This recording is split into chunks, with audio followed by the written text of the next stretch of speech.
Hey buddy, welcome back. Before we start tonight, go ahead and get yourself settled.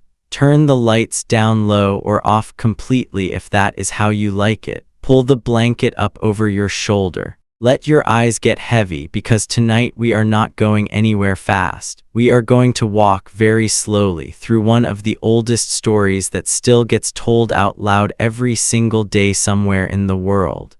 And I do mean walk, no rushing. No sudden turns. Just a long, quiet road, a little dust on our sandals, and a story that has been carried by hand, by memory, and by candlelight for almost 2,000 years. Tonight we are going to talk about the Gospel of Matthew. Not as a sermon, not as an argument, just as a piece of history written by real people in a real place in a real century who were trying to hold onto something before it slipped away from memory. We are going to look at the world it came from, the dusty hill towns of Galilee, the tax booths by the lake, the smell of wood smoke curling up from a carpenter's shop in Nazareth, the sound of Roman sandals on a stone road at night.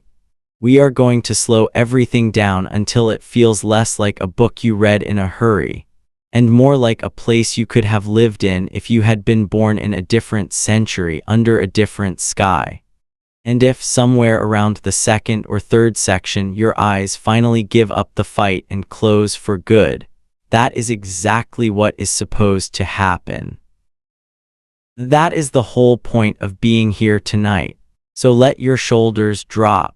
Let your breathing slow down to match mine, and let's go inside. Just a small note before we step into the story tonight, and then I will leave you alone with it. This channel likes to sit right at the crossing point between history and story, and tonight's topic sits there more than most. Matthew's Gospel is first and foremost a sacred text held close by billions of people across 2,000 years. It is also, at the very same time, a document that historians, archaeologists, and scholars of the ancient Near East have spent centuries studying the way they would study any other ancient text, looking at its language, its geography, its politics, and the world it came from. Tonight I want to hold both of those things gently, the way you might hold a lamp with two hands. We are not here to argue theology. And we are not here to settle 2,000 years of debate about faith. We are here to slow down, to imagine the everyday textures of the world this story rose out of, and to let history rock us both to sleep. If a detail tonight sits differently with your own beliefs than with someone else's, that is all right. There is room in this quiet room for all of that. All right, get comfortable. If this is your first time here and you like falling asleep to old, dusty, faraway places, go ahead and tap that subscribe button down at the bottom of the screen. It costs nothing and it means a lot to a small channel like this one, and it means you will not have to go looking for me again tomorrow night because I will already be waiting for you. Now settle in. Turn your phone face down if it is still in your hand, and let's begin. Somewhere around 1900 years ago, in a world without electricity, without printing presses, without a single photograph ever taken of a single human face, a group of people sat together in the flickering orange light of an oil lamp, and someone among them was writing. He may have been writing on papyrus, that pale, brittle paper made from reeds that grew thick along the banks of the Nile. Or perhaps on parchment, which was made from the stretched, scraped, and dried skin of a goat or a sheep, worked for days until it was thin enough to take ink without soaking through. He was probably writing in Greek, the common trade language of the Eastern Mediterranean at the time, the language that a shopkeeper in Antioch or a fisherman's cousin in Alexandria could read even if they had never left their home city. And he was writing down a story, not from nothing, not from thin air. He was writing down things that had already been spoken aloud, over and over for decades, around cooking fires and in small back rooms and along dusty roads, by people who had known or known people who had known a Galilean teacher named Yeshua. In Greek, his name would be written down as Isis. In English, many centuries later, we would come to call him Jesus. I want you to imagine, for just a moment, what it actually felt like to be the person holding that reed pen. His hand would have been dry from the heat, maybe a little cramped from hours of careful, deliberate strokes. There was no delete key, no crossing out and starting again on a fresh page without cost, because papyrus itself was not cheap, and every mistake meant either living with it, or scraping the surface raw and losing time he might not have. Outside, somewhere close by, there would have been the ordinary sounds of an ancient city going about its evening. Donkeys braying. A woman calling a child in from an alley. The low murmur of men bargaining over the price of oil or wool in a market that was closing up for the night. And inside, by lamplight, this quiet, patient work of remembering. That is where Matthew's gospel comes from, not a temple, not a throne room. A room very much like any room you might sit in tonight, lit by fire instead of electricity, filled with the sound of a pen scratching across a page, trying to hold onto a story that its writer feared might otherwise be lost to time. Historians today, when they study this text, generally place its composition somewhere between the years 80 and 90 of the Common Era, a full generation after the events it describes, and likely somewhere in the region of Syria, possibly in the great trading city of Antioch, which at the time was one of the largest and most cosmopolitan cities in the entire Roman world. That gap of decades matters to how we understand the book. It was not written by someone taking notes in real time. It was written by a community looking backward, trying to preserve memory before the people who held it firsthand were gone. Tonight, we are going to spend our time inside that gap.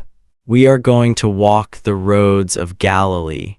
We are going to sit in the tax booths by the Sea of Galilee so we understand who this Matthew even was. We are going to step into a carpenter's workshop in Nazareth, into a fisherman's boat at dawn, into the crowded streets of Jerusalem before a festival, and into the quiet rooms where later still scribes copied this story by candlelight so that it would survive long enough to reach you tonight, wherever you happen to be lying right now. There is no need to remember any of it, no test in the morning. Just let the pictures form, soft and slow, behind your closed eyes and let the rest of the world fall away for a while. The land by the water lets go inside, not into a building yet, but into a landscape. I want you to imagine the region of Galilee in the far north of what the Romans called the province of Judea, sometime in the early decades of the 1st century. Picture a lake, not a large one by ocean standards, only about 13 miles long and 8 miles across at its widest point, but it sat like a jewel of blue water surrounded by low green and brown hills. The locals called it the Sea of Galilee, though anyone who had actually seen the Mediterranean would have smiled a little at calling it a sea. Still, to the farmers and fishermen who lived along its shore, it was the center of everything. Their food came from it. Their trade came from it. Their weather came off of it, sudden and sharp, the way storms can rise up quickly over a body of water hemmed in by hills, catching boats out on the open water before they even see the wind coming. Around the lake, small towns dotted the shoreline like beads on a string. Capernaum, Bethsaida, Magdala, known for its fish salting industry, where the smell of drying fish would have hung in the warm air for a mile in any direction. Tiberias, a newer city built by Herod Antipas and named for the Roman Emperor Tiberius, a place many devout Jewish residents were slow to trust, because it was rumored to have been built over an old burial ground, which would have made it ritually unclean in the eyes of the more traditional families of the region. I want you to imagine walking into one of these towns at the end of a working day. The light would be turning gold, the way it does in that part of the world in late afternoon, low and warm and slanting sideways across whitewashed stone walls. You would smell wood smoke first, curling up from a dozen small chimneys, or more often just holes in flat rooftops where the cooking fire vented out. Underneath that, the smell of the lake itself, a mineral, slightly fishy scent carried on a breeze that never quite stopped moving across the water. You would hear voices in Aramaic, the everyday spoken language of Jewish Galilee at the time, a Semitic tongue related to Hebrew but not identical to it, the language people used at home in the market, while arguing over the price of barley or teasing a child for tracking mud across a threshold. Houses in a Galilean fishing village were built low, usually just one story, made of fieldstone stacked and mortared with mud, with flat roofs made of wooden beams layered with reeds and packed clay. Families often lived in small clusters of these houses built around a shared central courtyard, so that grandparents, married sons, and their children might all live within a few steps of one another, sharing an oven, sharing a well, sharing the noise of each other's lives in a way that would feel almost impossibly close by modern standards, where many of us live behind closed doors, sometimes for days, without hearing a single neighbor's voice. Let's pause here for a moment and just sit with that difference. In our own time, privacy is something we protect fiercely, sometimes to the point of loneliness, closing doors and curtains and screens between ourselves and the people just a few feet away. In a first-century Galilean village, there was very little of that kind of privacy at all. You would have heard your neighbor's rooster before you heard your own thoughts in the morning. You would have known exactly which house was baking bread that day, and probably what kind. A cough in the night, a baby crying, an argument between a husband and wife, all of it would have carried easily across a shared courtyard, and everyone simply lived with that closeness as an unremarkable fact of life, the way we live with the hum of a refrigerator or the glow of a phone screen in a dark room. It was into this world, this particular textured, sun-warmed, fish-scented corner of the Roman Empire, that the story behind Matthew's Gospel was rooted. Not in a palace. Not in a great city like Rome or Alexandria, though the book would eventually be written down somewhere far grander than a fishing village.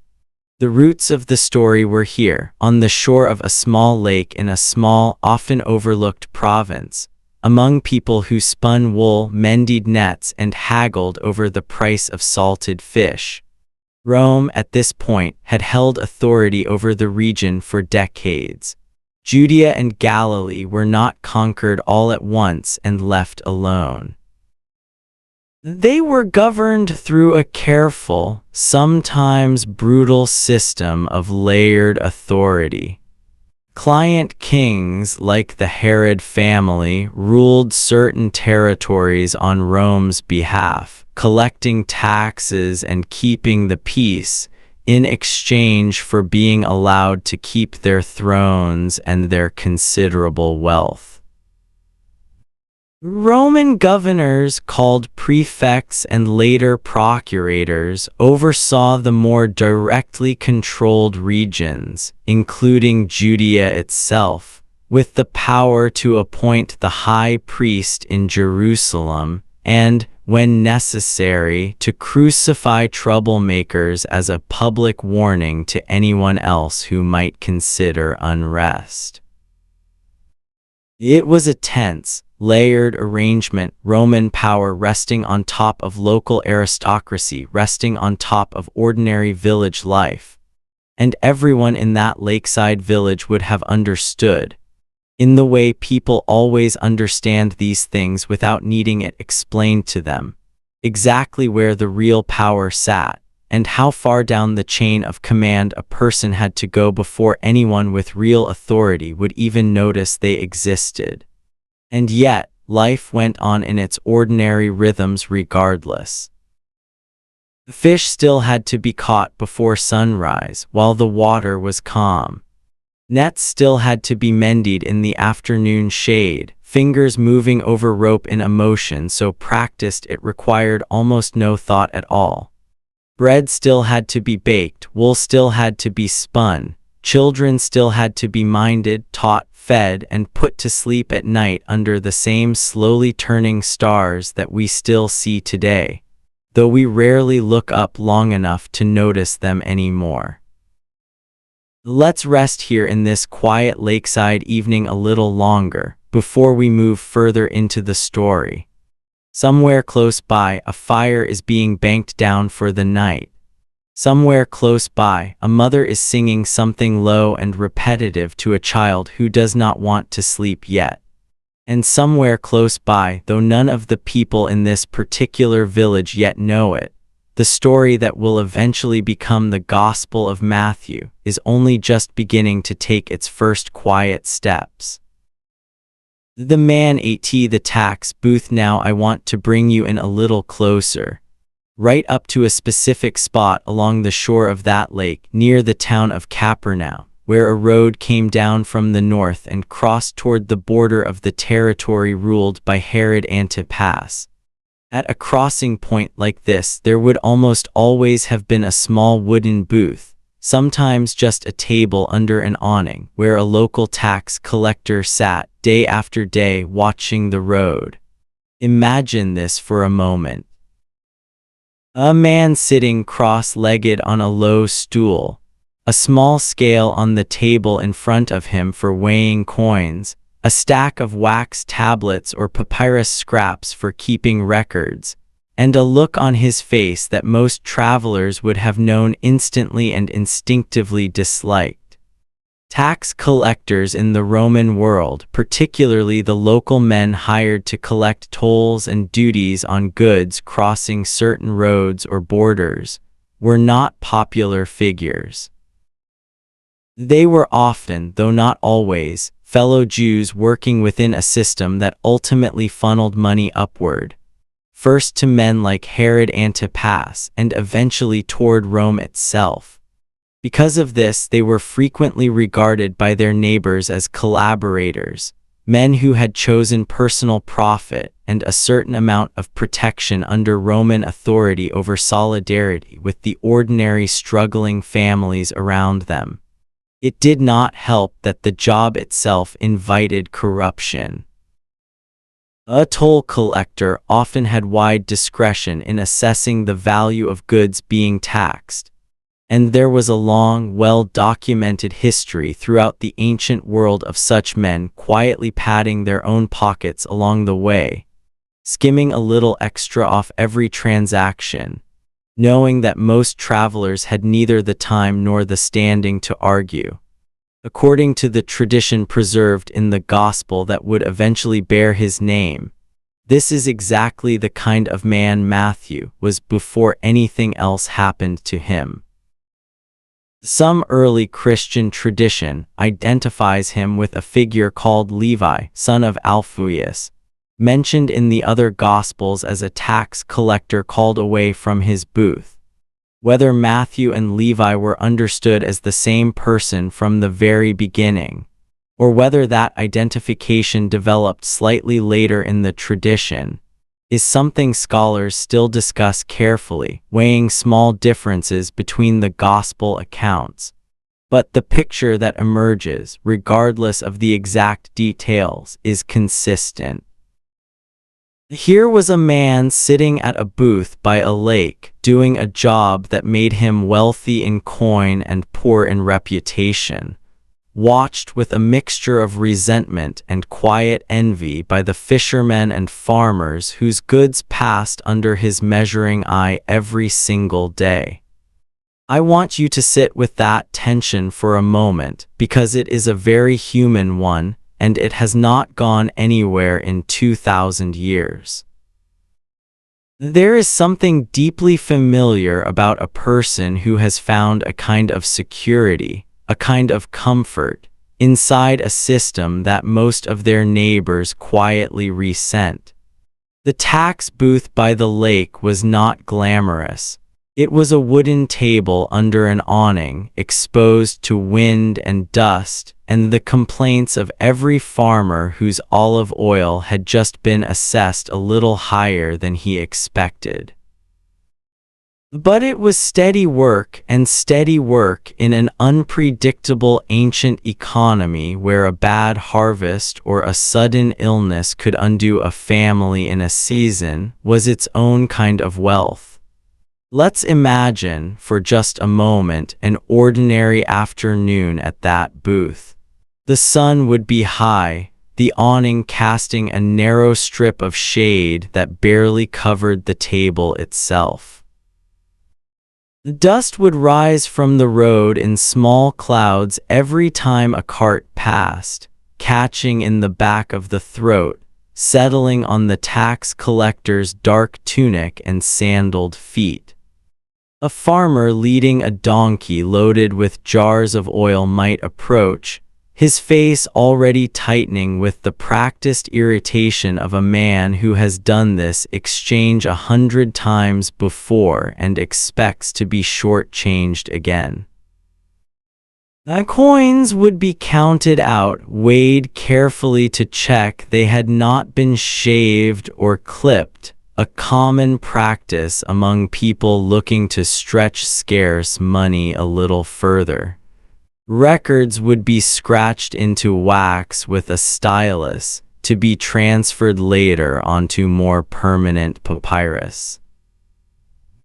And all around this small, mundane, slightly tense transaction, the ordinary life of the lakeside town would carry on completely unbothered, children chasing each other along the shore, fishermen hauling nets up onto the sand to dry, the smell of bread baking somewhere just out of sight. It is worth pausing here to notice something quietly important about the world this story comes from. The very existence of a tax booth like this one is itself a piece of solid historical evidence, not simply a narrative detail. Archaeologists and historians who study the economy of first-century Roman Palestine have found abundant evidence, in both literary sources and archaeological remains, of exactly this kind of local toll and tax collection system, particularly near the borders of the different small territories the region was divided into at the time. The presence of a toll station near Capernaum, right along the boundary of Herod Antipas's territory, fits precisely into what we know of the administrative geography of the period. This detail was not invented to make a good story. It reflects the actual bureaucratic texture of everyday Roman provincial life, a life full of small booths, small fees, small resentments, repeated day after day along every road in the empire. We will return later tonight to what tradition says happened to change this particular man's life so completely that his name became attached to one of the 4 accounts of Jesus that have survived from antiquity. But for now, let's simply let this picture settle. A tax booth by a lake, a man counting coins in the dust and the heat.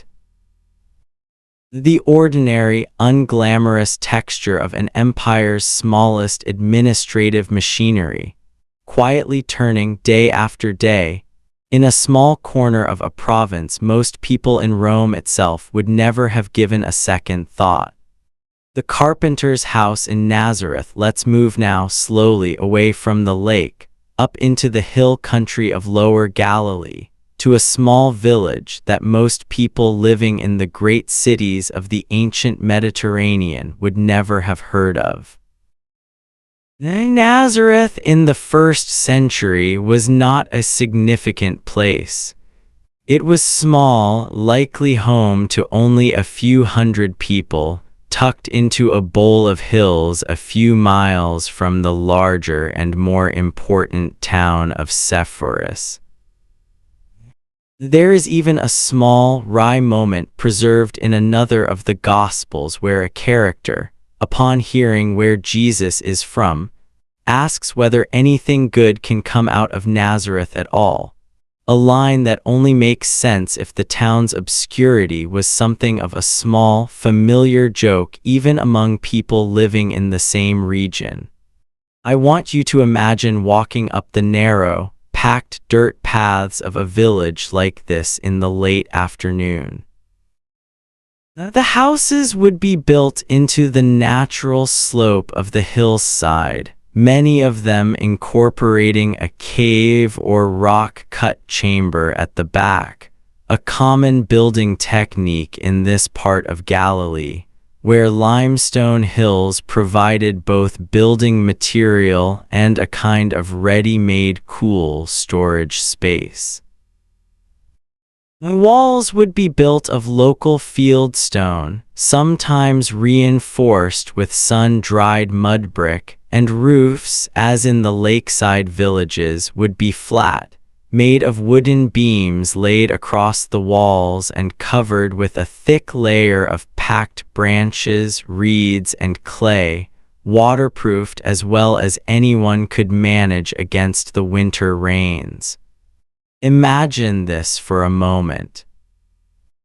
A small workshop attached to one of these houses, its doorway open to let in the light, because there were no glass windows in a home like this.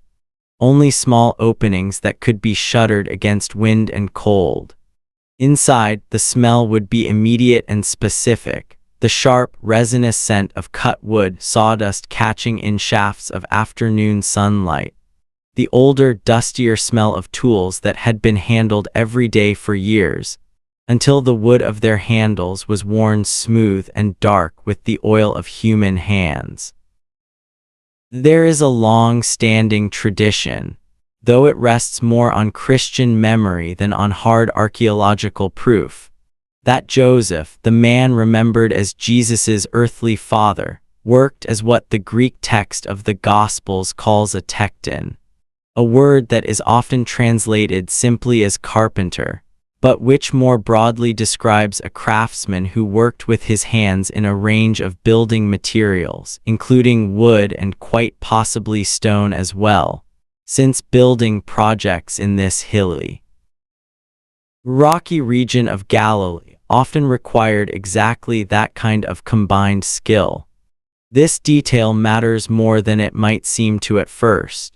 A tekton was not a poor man in the sense of being destitute, but he was solidly a member of the working class, someone who earned his living through steady physical labor, someone whose hands would have been permanently marked by his trade, calloused and scarred in small ways from years of handling chisels, adzes, and saws. It is worth pausing here in the quiet of that little workshop and letting that detail settle into you.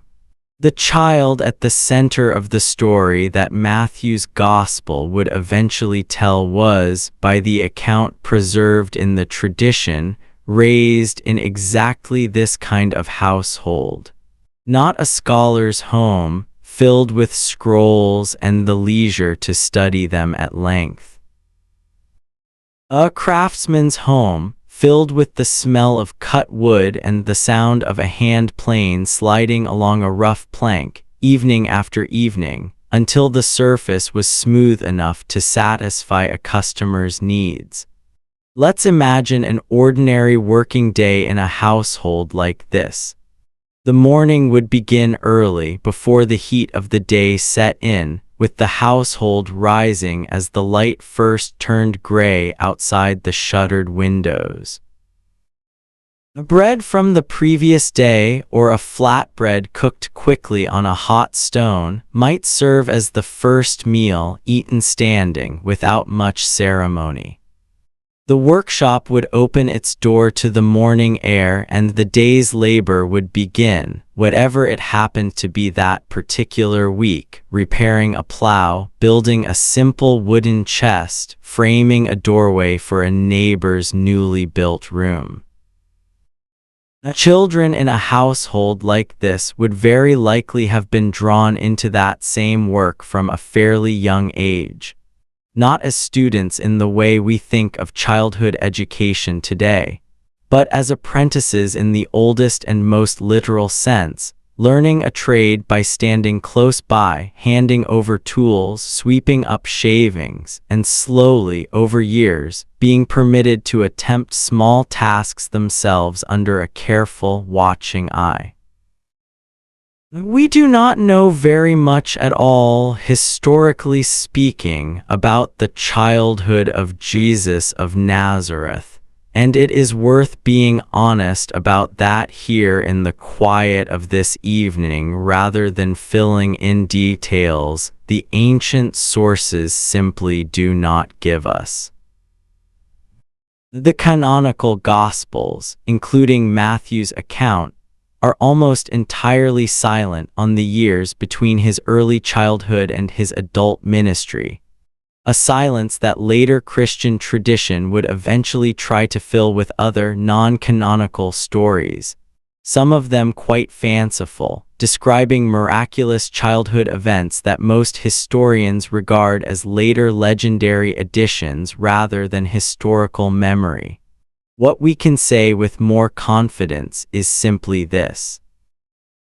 If the tradition of Joseph's trade reflects any real memory at all, then the child at the center of this story most likely grew up surrounded by the ordinary sounds and smells of a Galilean craftsman's household. Sawdust, the scrape of a chisel. The particular quiet concentration of a man working with his hands in the fading light of a Galilean afternoon, before the household gathered for the evening meal, and the long, dark, star-filled hours of a night without electricity finally settled in over the little hillside village of Nazareth. Bethlehem and the weight of an old prophecy. Let's travel south now, away from the green hills of Galilee, down through the dry, rocky highlands of Judea, toward a small town called Bethlehem, which sits only about 5 or 6 miles from Jerusalem itself. According to Matthew's account, this is where the story of Jesus' birth takes place, and it is worth slowing down here, because this particular section of the Gospel has a very specific historical texture to it, one that is worth sitting with quietly and carefully, without rushing toward any conclusion. Matthew's Gospel places the birth of Jesus in the days of King Herod. The ruler historians often call Herod the Great, a shrewd, ruthless, and remarkably effective client king who governed Judea on Rome's behalf for over 3 decades. Herod was, by any historical measure, an extraordinary builder. He rebuilt the Jerusalem temple on a scale so vast that Jewish sources of the time describe crowds of pilgrims gasping at its white stone and gold ornamentation glinting in the sun. He built the fortress of Masada, perched on a high desert plateau overlooking the Dead Sea. He built an entire artificial harbor at Caesarea Maritima, engineering enormous concrete breakwaters out into the open Mediterranean using techniques that still impress engineers today. And alongside all of this genuine achievement, Herod was also, according to multiple ancient sources outside the Gospels, a deeply paranoid and often violent ruler in the later years of his reign, one who had several of his own sons executed on suspicion of plotting against him, a fact the Roman Emperor Augustus himself is said to have remarked upon with dark humor. It is into the final years of this particular king's long and complicated reign that Matthew places the birth of Jesus, and it is here that the Gospel tells its most famous and most historically debated detail, the account of Magi, wise men or astrologers from the east, following a star toward Judea, and Herod's violent response upon hearing of a child rumored to be born a rival king. Historians examining this account today generally note that we have no independent record outside the Gospel of Matthew of this specific episode, including the massacre of young children in Bethlehem that the account describes, though they are also quick to point out that such an act, however horrifying, would fit within what other ancient sources tell us of Herod's character in his final, fearful years, and that Bethlehem itself was almost certainly a very small town at the time, meaning any such event, while still a terrible tragedy for the families involved, would not necessarily have drawn the kind of wider historical attention from Roman or Jewish chroniclers that a larger, more prominent city's tragedy might have. Let's imagine for a moment what the town of Bethlehem itself might actually have looked like at this time, setting aside the more debated details and simply picturing the physical place. It sat on a modest ridge of hills, its economy built around agriculture, particularly grain and grapes grown on the surrounding terraced slopes, along with sheep and goat herding in the rougher, drier land nearby. Small stone houses, much like those in Nazareth, would have clustered along the ridge, many of them, as in Galilee, incorporating natural caves cut into the soft limestone bedrock as stables or storage rooms attached to the main house. This detail matters because Christian tradition and even the Gospel of Luke's account, which sits alongside Matthew's in describing the Nativity, speaks of a manger, a feeding trough for animals, as the place where the infant was laid, a detail that fits comfortably with what we know of ordinary domestic architecture in this region, where animals were very often kept on a lower level or in an attached cave space directly connected to the family's living quarters. Both for the animals' shelter and for the small amount of additional warmth their body heat provided the household during the cold Judean winter nights. I want you to imagine that kind of night for a moment. Judean winters are not brutally cold in the way a northern European or American winter might be, but they are cold enough, especially after sunset in the hill country, for breath to show faintly in the air and for a family to want every possible source of warmth close at hand. Imagine the low murmur of animals shifting in the dark just a few feet away. The smell of straw, of animal warmth, of the particular mineral smell of limestone that has held cold air inside it all day. A single small oil lamp, its flame no larger than a fingertip, casting long, unsteady shadows against the rough cave walls. Outside, the hills of Judea rolling away into darkness, dotted here and there with the small orange glow of other households cooking fires, and above all of it, an enormous, unpolluted sky, thick with stars in a way that most of us in our own brightly lit modern nights will never fully experience. Matthew's Gospel connects this birth explicitly to an older prophetic tradition, quoting the prophet Micah's declaration that a ruler for Israel would come from Bethlehem, a town Micah himself describes as small among the clans of Judah. This kind of explicit quotation of earlier Hebrew scripture is, in fact, one of the most distinctive features of Matthew's Gospel as a whole, appearing again and again throughout the text, far more often than in the other Gospel accounts.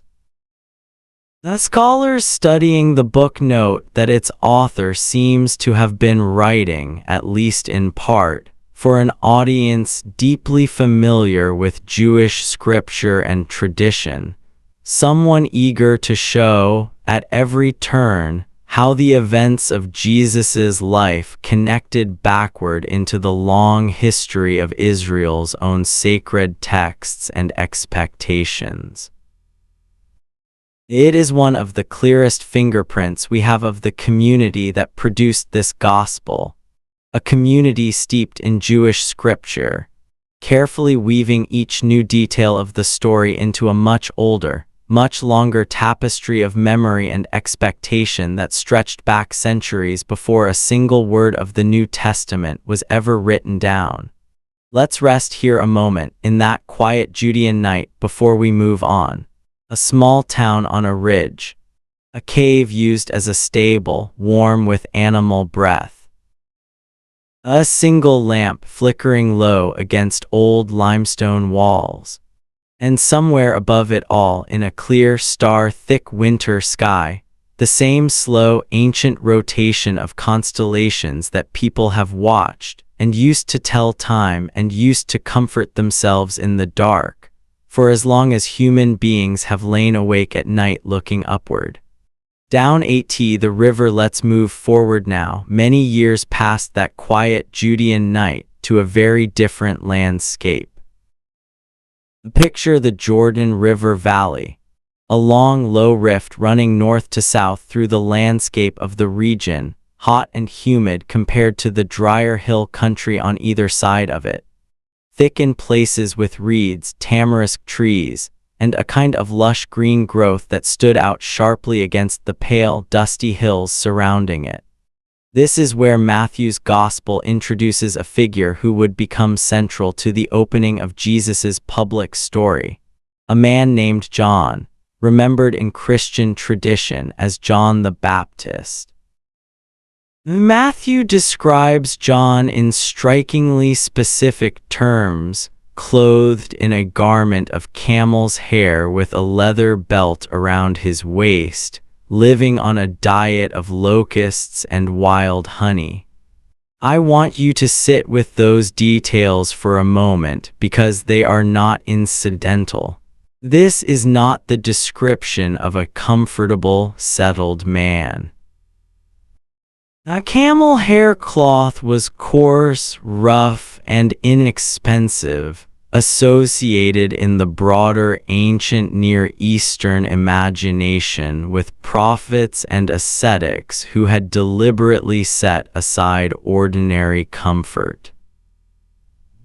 A diet of locusts, which were, and still are in some parts of the Middle East, a genuinely eaten and permitted food source according to Jewish dietary law, alongside wild honey gathered from rock crevices out in the wilderness, paints a picture of a man living deliberately apart from the settled agricultural and village economy that structured most people's lives at the time. He was, in other words, presented from the very first description as someone standing outside the ordinary rhythms of Galilean and Judean life, a wilderness figure, in the tradition of earlier Hebrew prophets who had likewise gone out into desert places to speak uncomfortable truths to the settled, comfortable centers of power. Imagine this scene for a moment, down along the muddy banks of the river.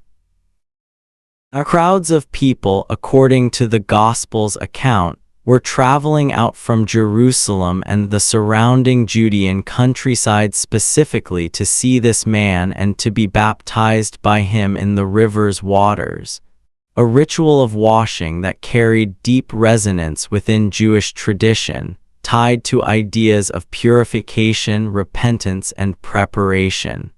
Picture the physical reality of it: bare feet sinking into wet clay at the river's edge.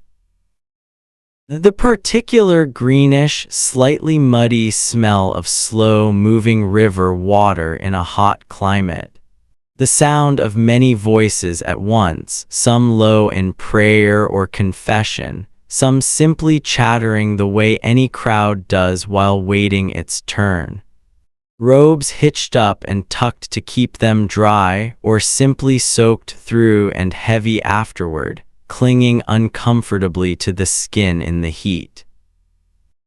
Historians studying this period note that ritual washing and purification practices were, in fact, a well-documented and widespread feature of Jewish religious life at the time, not something John invented from nothing.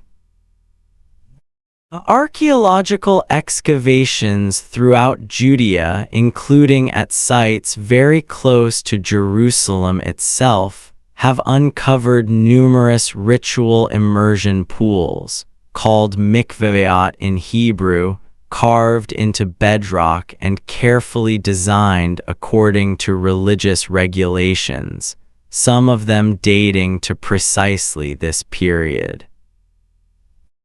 There was, in other words, an existing and deeply familiar cultural vocabulary of washing as spiritual preparation and purification already present in Jewish life, one that John's activity at the Jordan drew upon and intensified, taking a practice ordinarily performed at home or at a local ritual pool, and moving it out into the dramatic, wild, open setting of the river itself, out where the settled towns gave way to reeds and river mud and open sky.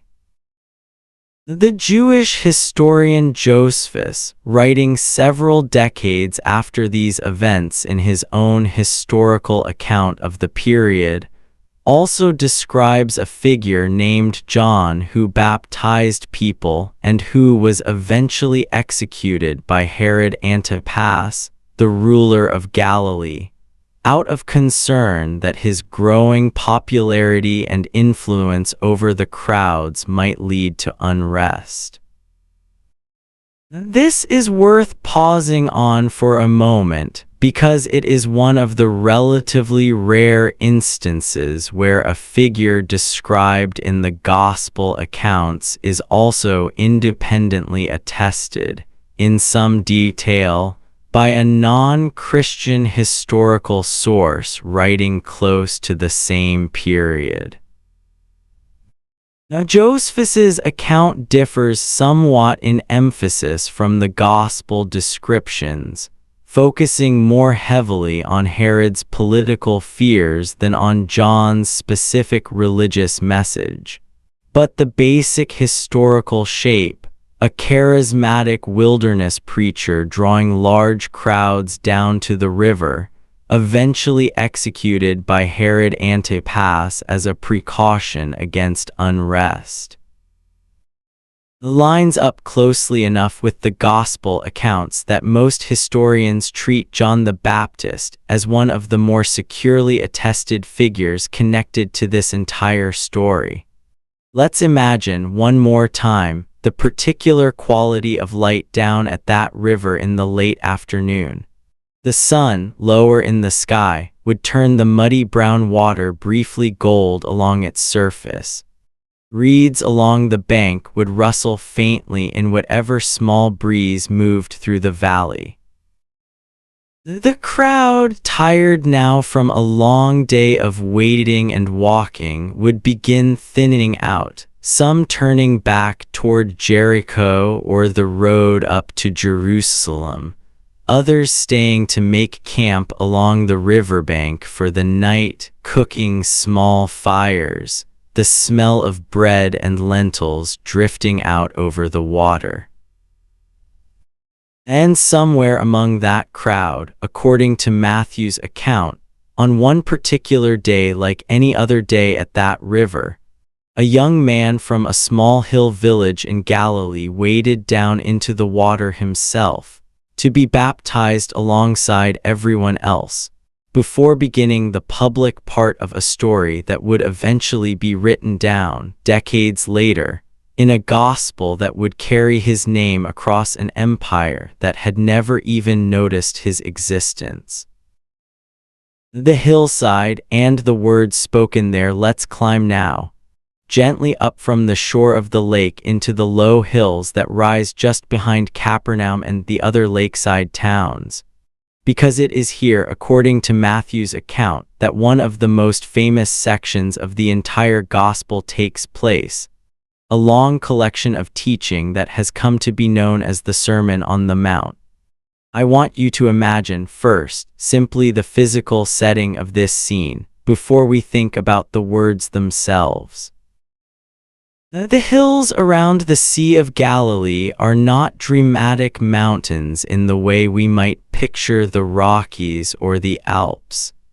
They are gentler, rounder, covered for parts of the year in wild grass and scattered wildflowers, dry and pale gold for much of the summer, then softened briefly into green after the winter rains.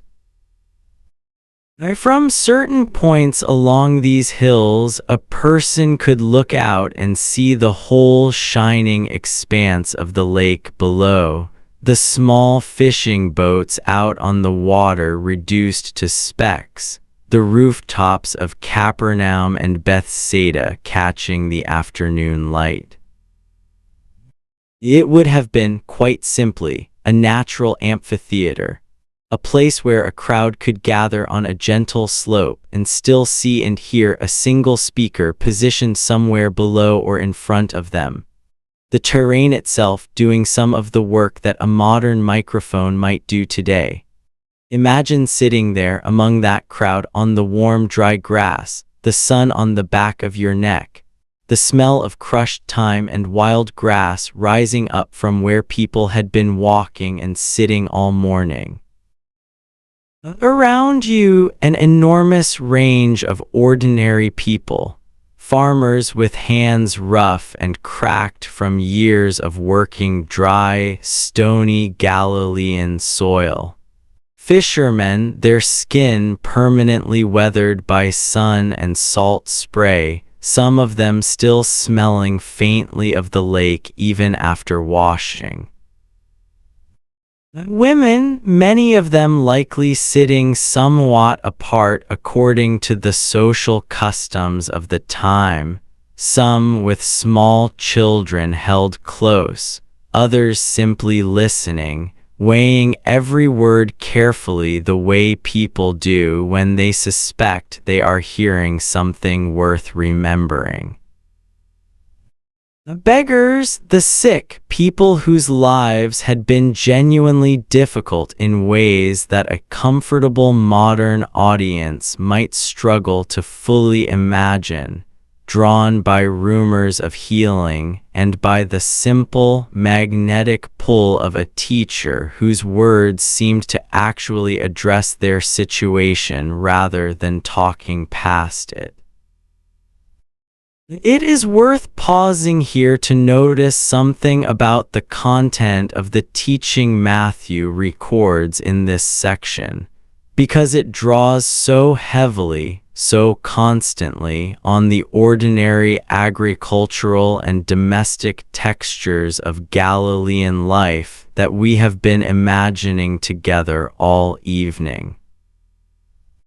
When this teaching speaks of not worrying about tomorrow, it points to birds of the air, who neither sow nor reap nor gather into barns, and to wildflowers of the field, which even a wealthy king could not match in their simple, unearned beauty, images any farmer or shepherd in that crowd would have recognized instantly from their own daily working life, having watched sparrows pick through freshly turned soil after planting. Having walked past fields of red anemones and yellow mustard flowers on the way to market 100 times without a second thought. When it speaks of a house built on rock versus a house built on sand, it draws directly on the practical, hard-won building knowledge of a region prone to sudden, violent winter rainstorms that could turn a dry streambed into a raging flash flood within minutes. A danger any local builder, including presumably Joseph himself back in his workshop in Nazareth, would have understood with complete practical seriousness, knowing exactly which foundations held and which ones washed away.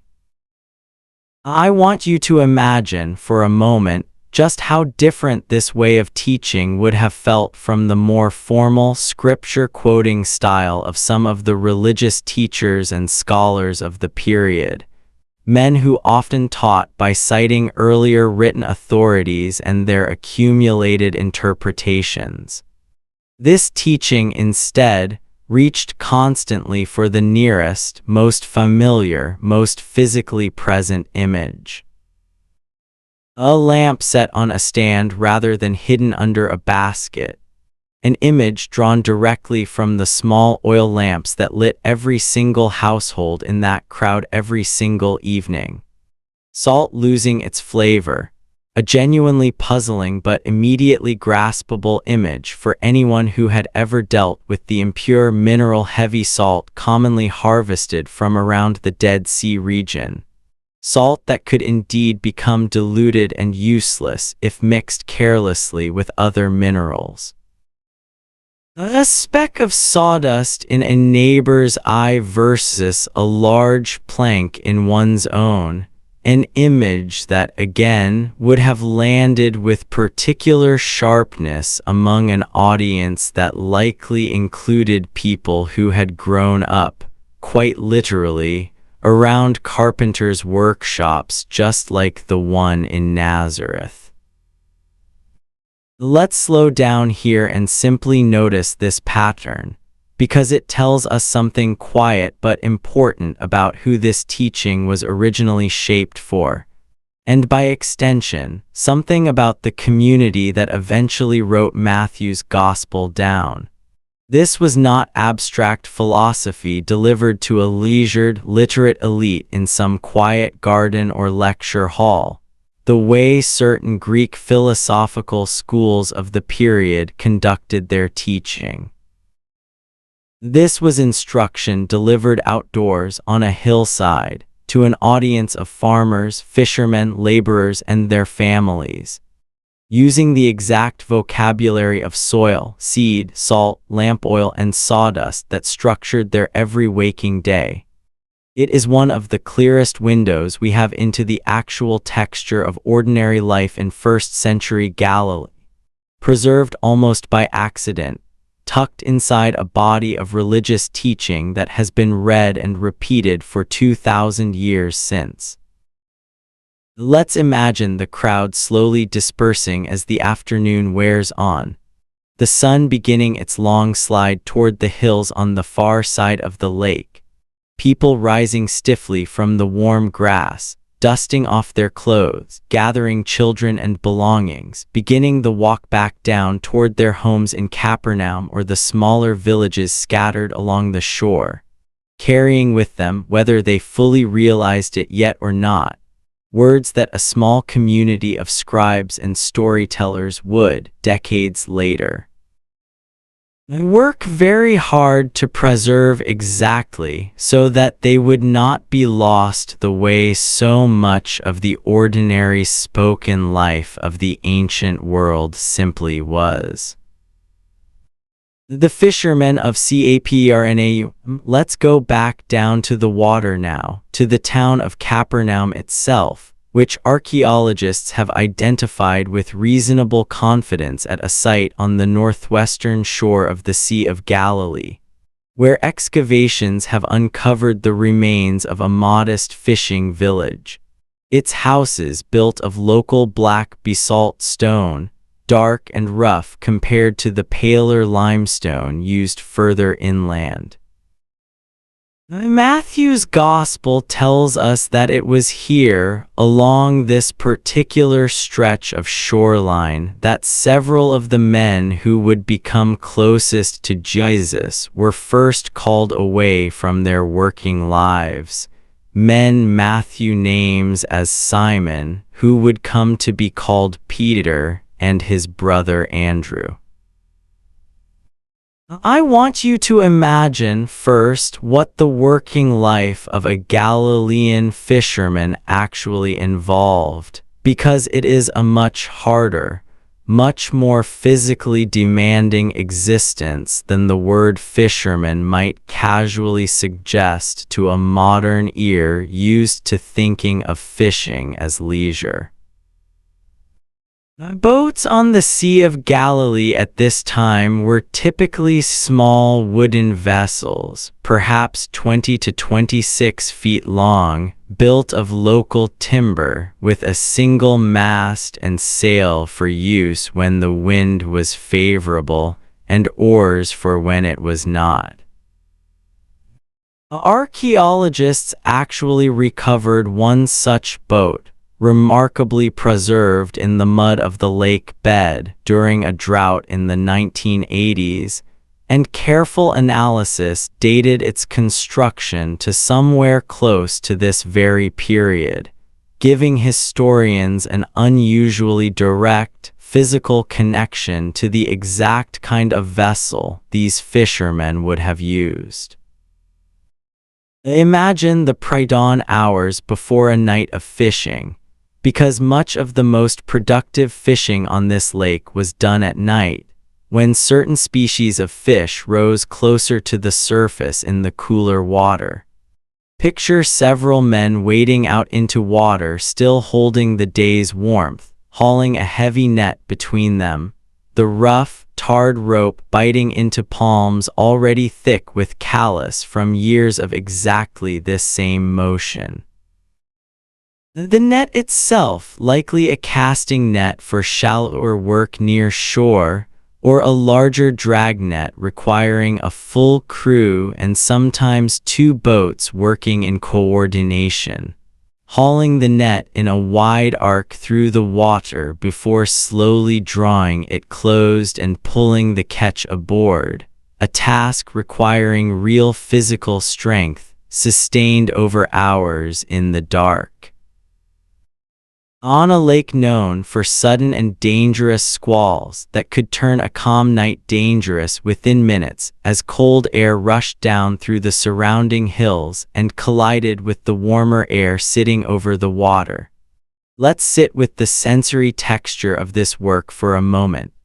The smell of fish, of course, thick and unavoidable, soaked permanently into skin, hair, and clothing in a way that no amount of washing in cold lake water could ever fully remove. The particular ache of cold, wet rope pulled through hands for hours at a stretch. The sound of water slapping against a wooden hull in the dark, and beneath that, the low, murmured conversation of men who had worked together long enough to communicate in short, practiced phrases, the way any crew of longtime co-workers develops its own private shorthand. And then, as the sky slowly grayed toward dawn, the exhausting, essential work of sorting the catch, separating fish by type and size, some destined for immediate sale fresh in the local market, others set aside for salting and drying, a process that produced the region's well-documented trade in preserved fish, shipped inland to towns and cities that had no lake of their own.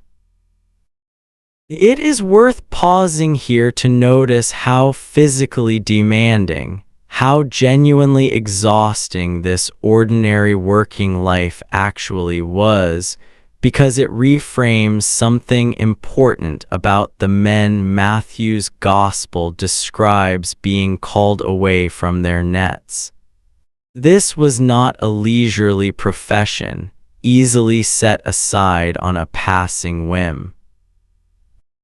Peter and Andrew, and further along the shore, the brothers James and John, working alongside their father Zebedee and hired men in the family fishing business, were skilled tradesmen in a physically brutal, weather-dependent occupation that required years of accumulated knowledge of the lake's particular currents and seasonal fish movements, knowledge of how to read an approaching storm in the color of the evening sky, knowledge passed down, quite literally, from father to son along this same shoreline for generations before any of them were born.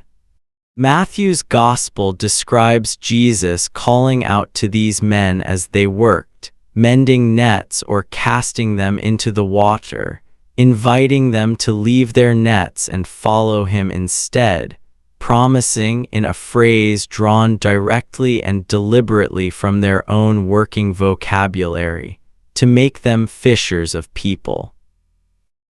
I want you to notice, once more, this same pattern we saw earlier on the hillside, a teaching delivered in the exact working language of the people being addressed, an image reaching for the nearest, most immediately understood metaphor rather than an abstract theological phrase imported from somewhere else.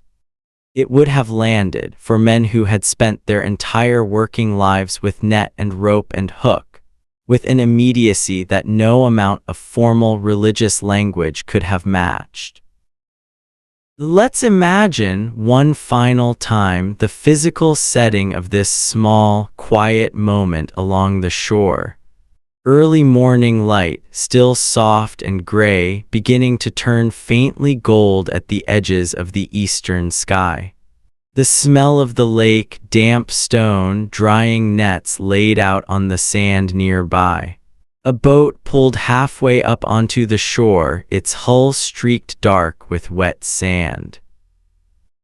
And two, then four, ordinary working men, their hands still rough and cold from a long night's labor, standing at the edge of a decision that neither they nor anyone else in that small fishing village could possibly have known at the time would eventually be written down, remembered, translated, and read aloud in languages and countries that did not yet exist, to people who would never see the Sea of Galilee with their own eyes, but who would nonetheless come to know the particular texture of its shoreline through the careful, patient work of a gospel writer working decades later, determined not to let this quiet morning by the water simply disappear into forgetting. The stories about Scribes and soil. Let's slow down even further now and turn our attention to a particular kind of teaching that fills a large portion of Matthew's Gospel, a form the ancient Greek text calls parable, which comes down to us in English simply as parable. A parable at its simplest is a short story drawn from ordinary life, used to illuminate something less visible or less easily explained directly. And what I want you to notice tonight as we drift a little deeper into this quiet, sleepy hour is just how completely agricultural, how completely rooted in the rhythms of Galilean farm life this entire body of teaching actually is. Imagine for a moment a farmer walking out at sowing time across a hillside field somewhere between Nazareth and Capernaum, a leather or woven bag of seed slung across his shoulder, his hand moving in a wide, practiced arc, scattering seed across the turned soil ahead of him. This was the common method of sowing grain in this period, broadcast by hand rather than planted in precise rows, which meant that seed inevitably fell across a range of different ground conditions within the same field, some landing on a hard-packed footpath running along the field's edge, some in shallow, rocky soil that could not hold moisture through the dry season, some among the thorny scrub that grew wild at the field's margins, and only some falling on the good, deep, well-turned soil at the heart of the field itself. Matthew's Gospel preserves a long parable built entirely around exactly this common, familiar agricultural reality, describing seed falling on these 4 different types of ground, and the different outcomes that followed from each. I want you to sit with how ordinary, how utterly unremarkable this image would have been to its original audience. This was not an exotic or invented scenario. Every single farmer sitting on that hillside, listening to this teaching, had walked exactly this same field at exactly this same time of year, had watched exactly this same seed fall across exactly these same kinds of uneven ground year after year, and had felt in a very direct and practical way the disappointment of a poor harvest from rocky soil, and the quiet satisfaction of a rich yield from good, deep ground that had been properly turned and cleared of stones the previous season. This was not an image reaching for something unfamiliar to make a point land more dramatically. It was reaching for the single most familiar image available, the exact work these people had done with their own hands only weeks or months before. Let's move to another of these agricultural images, this one involving a small mustard seed, described in the Gospel as the smallest of all seeds, yet capable of growing into a plant large enough for birds to nest in its branches.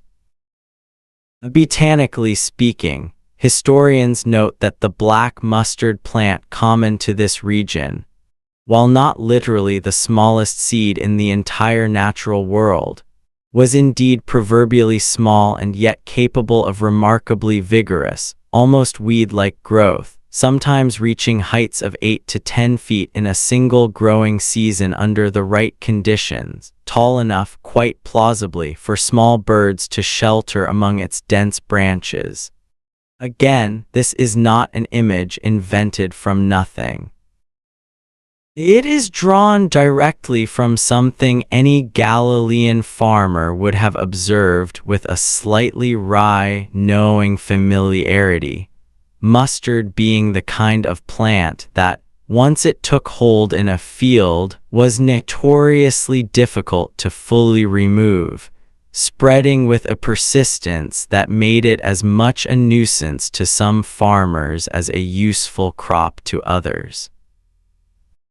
Let's imagine, too, the parable of the wheat and the weeds, describing a farmer whose field is secretly sown with weeds by an enemy under cover of night, weeds that grow up alongside the good wheat and cannot be safely separated out until the harvest, for fear of uprooting the valuable grain along with the worthless growth. This, too, reflects a genuine agricultural problem well known throughout the ancient Mediterranean world.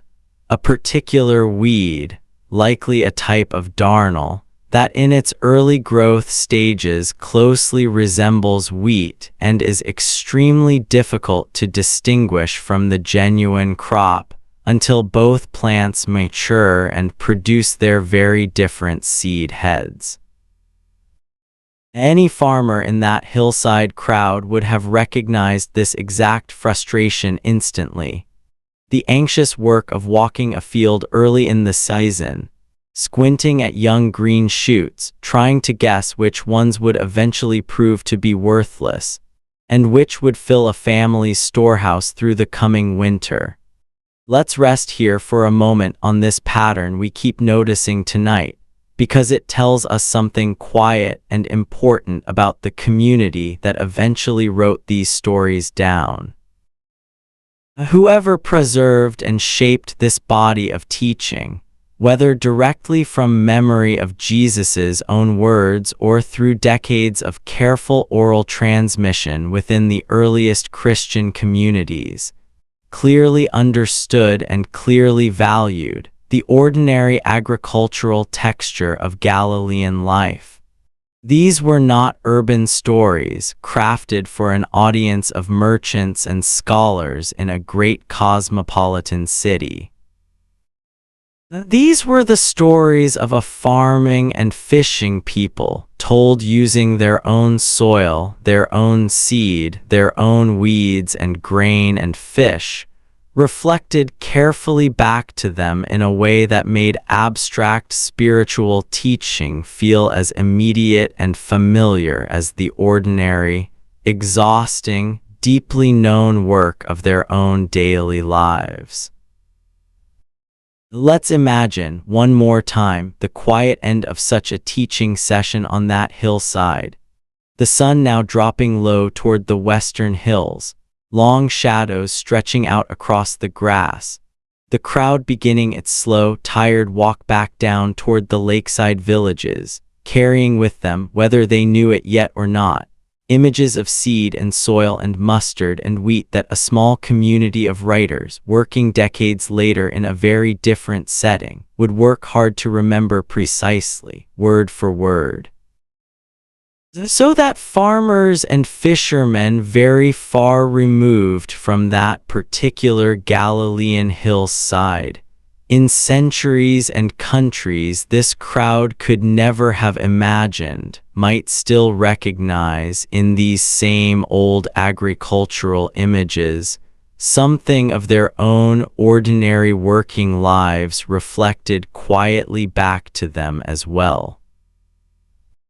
The road up to Jerusalem. Let's travel now slowly, away from the quiet lakeside towns and hillside fields of Galilee, southward along the winding road that climbed up through the Judean hills toward Jerusalem, because it is here in Matthew's account that the story eventually turns during the final days of a Passover festival toward its most solemn chapter. I want you to imagine, first, simply the scale and noise and crowded intensity of Jerusalem at festival time, because it stood in such sharp contrast to the quiet villages we have spent most of tonight walking through. Jerusalem at this period was dominated physically and economically by its enormous temple complex, recently and extensively rebuilt and expanded by Herod the Great, a project so vast in scale that ancient sources describe construction work continuing on parts of the complex for decades after Herod's own death. The temple platform itself, portions of which survive today and can still be seen in modern Jerusalem, was an engineering achievement of genuine ancient significance, built up using massive dressed limestone blocks, some individual stones weighing many tons, fitted together with a precision that still draws quiet admiration from engineers and stonemasons examining the surviving remains today. Now, Josephus, writing later in the 1st century, describes pilgrims arriving from across the Jewish world and beyond, drawn by the sight of the temple's white stone and gold ornamentation catching the sun, a sight he says could be seen shining from a considerable distance away as travelers approached the city. Imagine, for a moment, arriving in this city during the days leading up to Passover, one of the great pilgrimage festivals of the Jewish calendar, when the population of Jerusalem, ordinarily a modest city of perhaps 20,000 to 30,000 residents, swelled dramatically with pilgrims traveling in from Galilee, from the Jewish communities scattered throughout the wider Roman world, and from further afield still.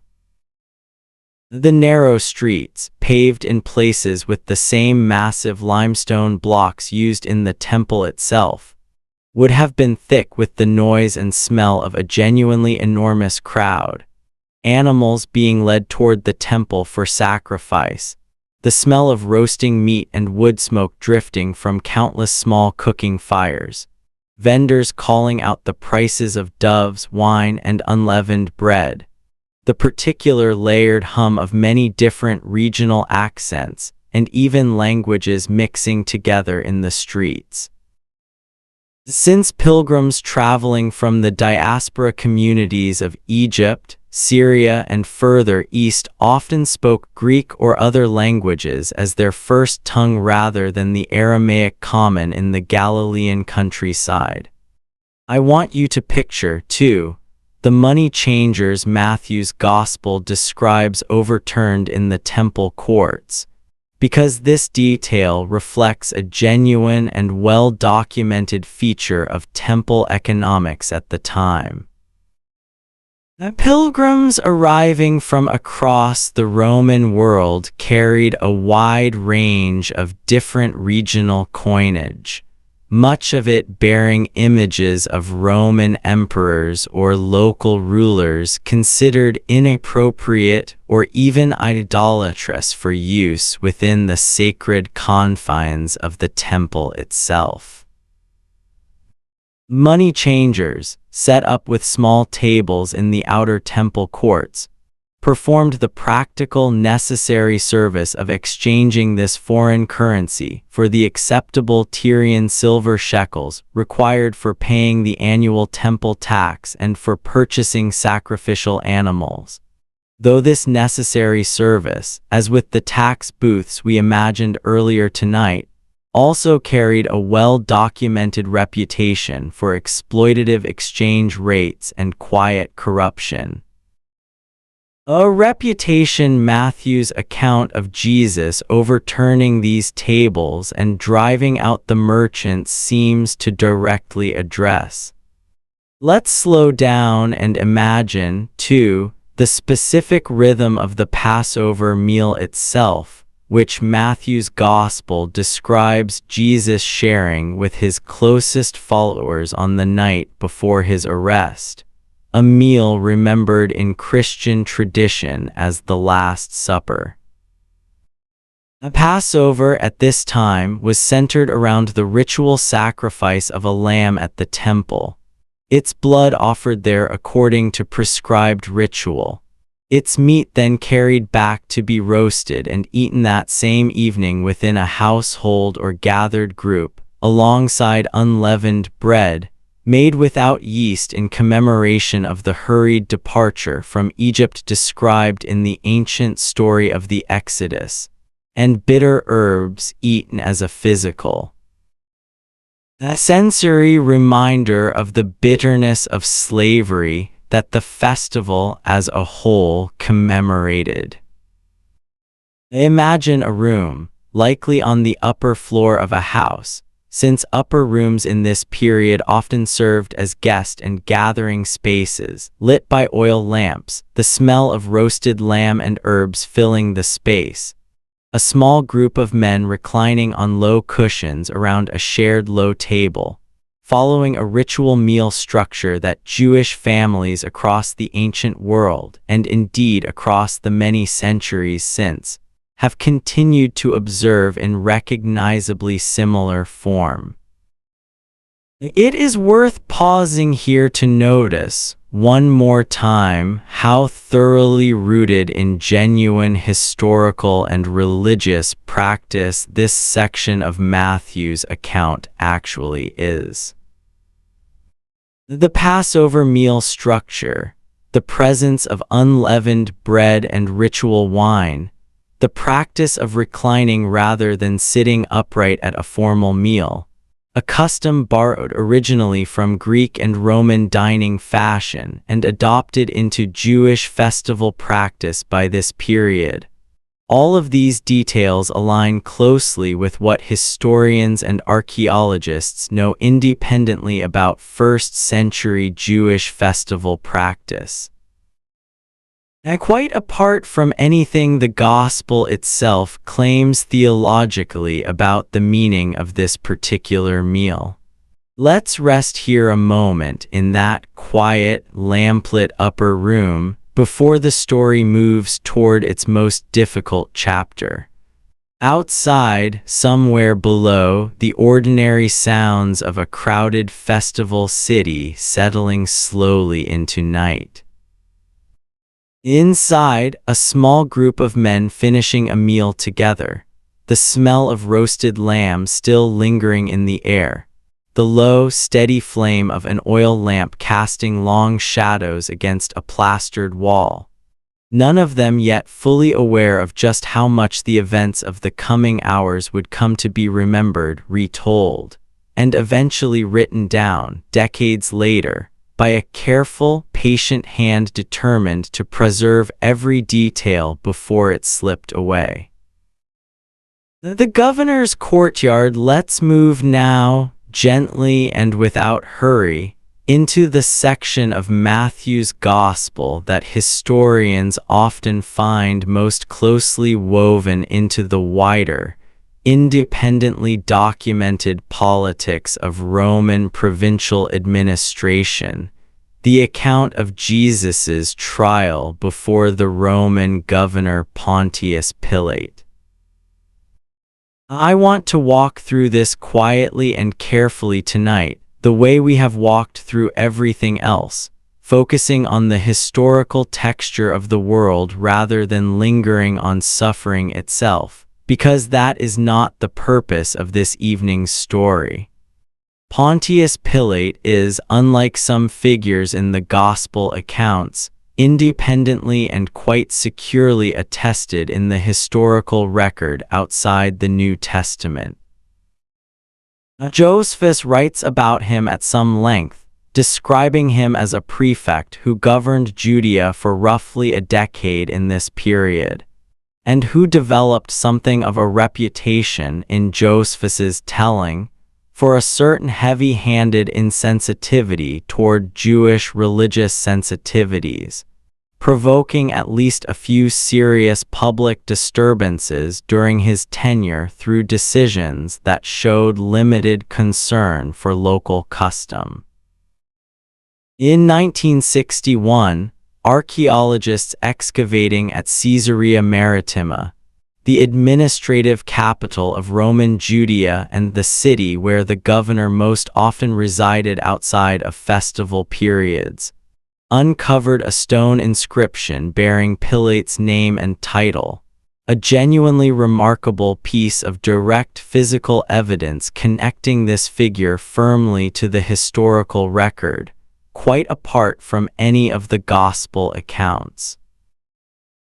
Imagine for a moment the practical reality of Roman provincial governance during a major festival like Passover, when Jerusalem's population swelled with pilgrims and religious tension ran naturally higher than usual.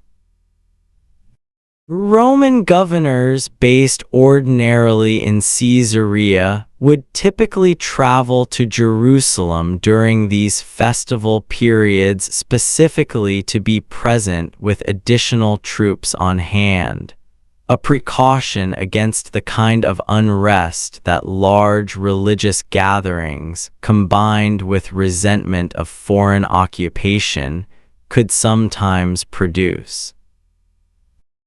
Pilate would likely have been staying during this particular Passover at what historians generally identify as either Herod's former palace or the Antonia fortress, a military garrison built directly adjacent to the temple complex itself, positioned deliberately so that Roman soldiers stationed there could watch over the temple courts below and respond quickly if trouble broke out among the crowds. Matthew's account describes Jesus being brought first before Jewish religious authorities and then before Pilate himself, a sequence of events that reflects the genuine, layered structure of authority in Roman Judea at the time. Local religious councils retained authority over many matters of internal Jewish religious law, but the power of capital punishment, the authority to formally execute a prisoner, was reserved specifically to Roman governors, a detail consistent with what we know more broadly of how Rome typically managed its client territories, permitting local authorities considerable latitude in everyday governance, while carefully reserving the most serious and symbolically important powers, including the power of life and death, for direct Roman control. I want you to imagine the physical setting of this trial for a moment. A stone courtyard, likely within the Antonia fortress or Herod's palace, paved with the same kind of large fitted limestone blocks used throughout Jerusalem's more significant buildings. A raised platform, called in the Gospel text by the Latin-derived term for a judgment seat, where a Roman official would formally hear a case and render a decision in public view.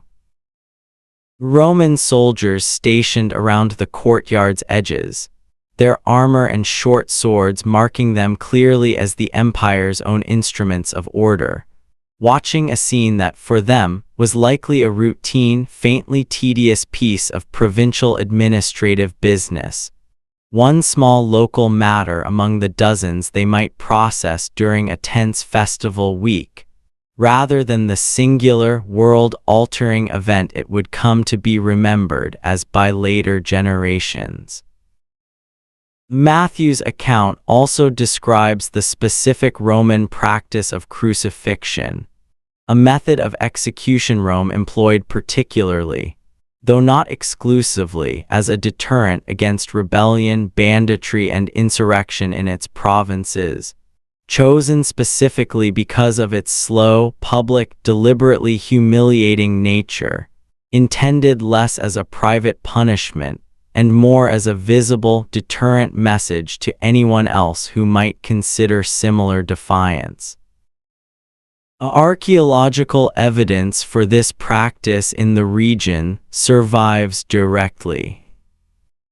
In 1968, archaeologists excavating a burial site just north of Jerusalem discovered the remains of a young man, dated to roughly this same 1st century period, whose heel bone still had an iron nail driven through it, the wood of the original cross having decayed away entirely but the nail itself preserved, giving historians an unusually direct physical confirmation of exactly how this method of execution was carried out in practice during precisely this period of Roman rule. Let's slow down here and simply notice quietly that Matthew's account situates this most difficult chapter of the story firmly within the recognizable, documented machinery of Roman provincial law and punishment, a system historians can trace independently through inscriptions, through the writings of Josephus, through Roman legal texts describing crucifixion's use throughout the empire, and through direct archaeological evidence recovered from the ground itself. This was not an isolated or unusual method of execution invented for this one particular story. It was the ordinary, terrible machinery of Roman imperial control, the same machinery that in this same general period was used against countless other people across the empire whose names were never recorded anywhere at all, and whose stories, unlike this one, were never carefully preserved by anyone determined that they should be remembered. Let's rest here quietly for a moment, and then let's move gently forward toward the part of the story where remembering itself becomes the subject, where a small, scattered community in the difficult years that followed began the long, patient work of gathering up memory before it could slip away entirely into the ordinary forgetting that swallows up most of human history, most of the time, without anyone ever noticing it happen. The years of remembering let's step back now, gently from the events themselves, and into the quieter, slower decades that followed, because this is where the actual writing of Matthew's Gospel takes place, and it is worth spending real time here tonight, since this part of the story rarely gets told at all. In the years immediately following the events we have been imagining tonight, there was, as far as historians can tell, no single written gospel yet in existence. What existed instead was memory, carried and shared within small, scattered communities of Jesus's followers, communities that historians and biblical scholars generally believe were centered first in Jerusalem itself, and then as the decades passed, increasingly scattered outward across the wider Roman world, into cities like Antioch in Syria, Alexandria in Egypt, and eventually as far as Rome itself, carried along the same trade routes and shipping lanes that carried grain, wine, pottery, and every other ordinary good of the ancient Mediterranean economy.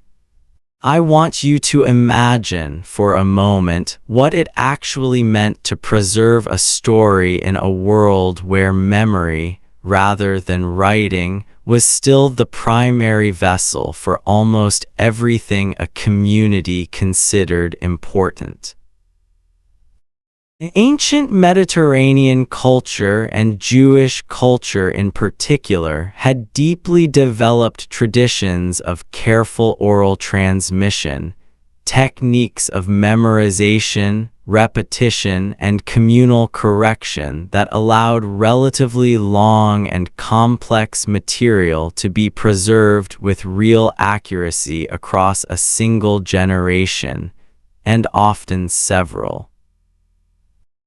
Imagine a small gathering, perhaps in someone's home, the kind of modest single-story stone house we imagined earlier tonight in Nazareth or Capernaum.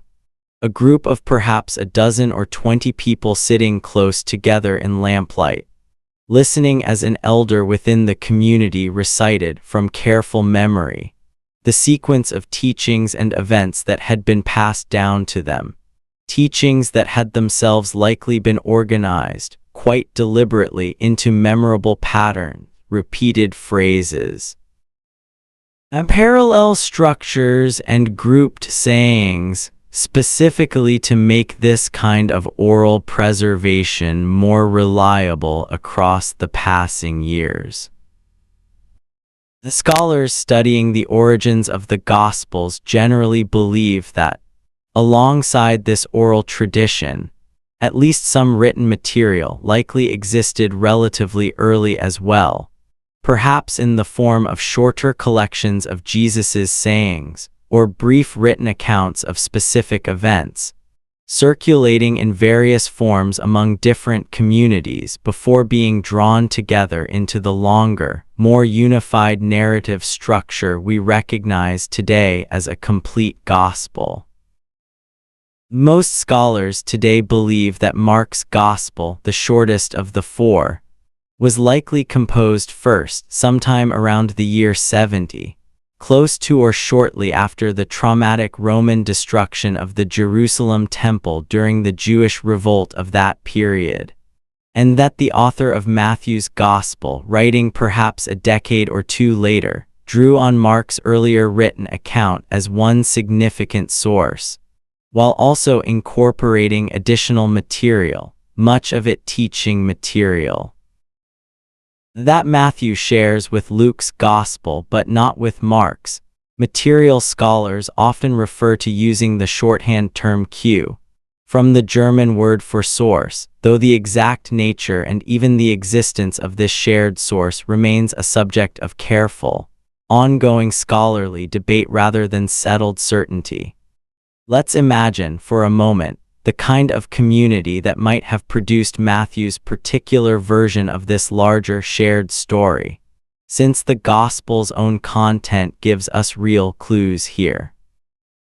Its author writes in fluent, careful Greek, but shows extensive, detailed familiarity with Jewish scripture, tradition, and religious practice, quoting the Hebrew Bible far more frequently and deliberately than the other Gospel writers, and showing particular concern throughout the text with questions of how Jewish religious law and tradition related to the new community forming around the memory of Jesus. Many scholars believe this points toward a community that was itself likely a mixture of Jewish and non-Jewish, or Gentile members, quite possibly located in or near Antioch, a large cosmopolitan Syrian city with an early and well-documented Christian community, sitting at an important crossroads of trade and travel in the Eastern Mediterranean, a plausible setting for exactly the kind of thoughtful, careful theological work the Gospel of Matthew represents. Work aimed at helping a mixed community understand how the old story of Israel and the new story of Jesus fit together. I want you to imagine, one more time, the practical, physical work this kind of writing actually required. A papyrus, imported from Egypt, where it was manufactured from the pith of the papyrus reed that grew thick along the Nile, sliced into thin strips laid in overlapping horizontal and vertical layers, then pressed and dried into sheets that could be joined together into a long roll, or increasingly during this period cut and bound into the newer format scholars call a codex, essentially the ancestor of the modern book, with pages that could be turned rather than unrolled. A format early Christian communities appear to have adopted with particular enthusiasm, likely because it made it far easier to locate a specific passage quickly within a longer text, useful for a community that was, by this point, actively teaching, discussing, and referring back to these written accounts on a regular basis. Let's rest here for a moment in this quiet, unglamorous, essential work of remembering. No thunder, no lightning. Just ordinary people in an ordinary room, lit by an ordinary oil lamp, patiently working to make sure that a story they believed mattered would not simply dissolve into the same silence that swallowed up almost everything else in the ancient world. The uncountable ordinary lives, conversations, and small daily dramas that no one ever thought important enough to write down at all. The scribes who carried it forward. Let's travel forward now, across the centuries, following this quiet, patient work of copying and preservation as it continued, generation after generation, long after the last person who had ever actually walked those Galilean hillsides was gone. Because the story of how Matthew's Gospel survived at all, physically survived on fragile organic material, through fires, wars, floods, and simple decay across nearly 2,000 years, is itself a quiet, remarkable piece of history, one that deserves its own slow, careful telling tonight. None of the original papyrus sheets that the author of Matthew's Gospel actually wrote on have survived. This is in itself unsurprising, since papyrus is a genuinely fragile material, vulnerable to moisture, insects, and simple handling and most ancient papyrus documents that do survive owe their preservation to unusually dry, stable conditions, most often the sand of the Egyptian desert, where low humidity allowed organic material to survive for centuries in a way it simply could not in more humid climates.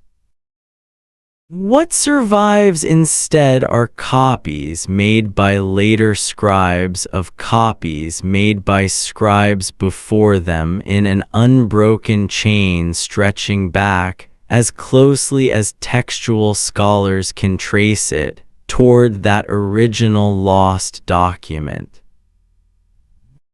I want you to imagine for a moment the actual physical experience of being one of these later scribes, sitting in a scriptorium, a dedicated copying room, most often within a monastery in the centuries after Christianity spread more widely across the Mediterranean world and beyond. Picture a long, quiet room lit by whatever daylight came through narrow windows, supplemented by careful, controlled candlelight in the darker months, since an open flame anywhere near a room full of dry parchment and papyrus represented a very real and carefully managed fire risk. Rows of wooden desks, each with its own scribe, bent over a sheet of parchment stretched flat, an older manuscript propped nearby to copy from, a reed or quill pen in hand, ink made most often from a mixture of iron salts and oak galls, small growths caused by wasp larvae on oak trees mixed into a dark, stable, long-lasting black. Imagine the sheer, patient physical endurance this work required. A single skilled scribe copying carefully might produce only a few pages in a full day's careful work, checking constantly against the source text to avoid the kind of small copying errors that could, over generations of repeated copying, slowly accumulate and alter a text in subtle ways, a concern textual scholars today study very carefully. Comparing thousands of surviving ancient manuscript copies against one another to trace exactly where and how such small variations crept in over the centuries, and to reconstruct, as closely as the evidence allows, what the earliest available form of the text actually said. Some of the oldest and most significant surviving manuscript copies of Matthew's Gospel that exist today include remarkable, carefully preserved parchment codices such as Codex Vaticanus and Codex Sinaiticus, both dating to roughly the 4th century, a full 200 to 300 years after the Gospel was first composed, yet still representing some of our earliest, most complete surviving witnesses to its text.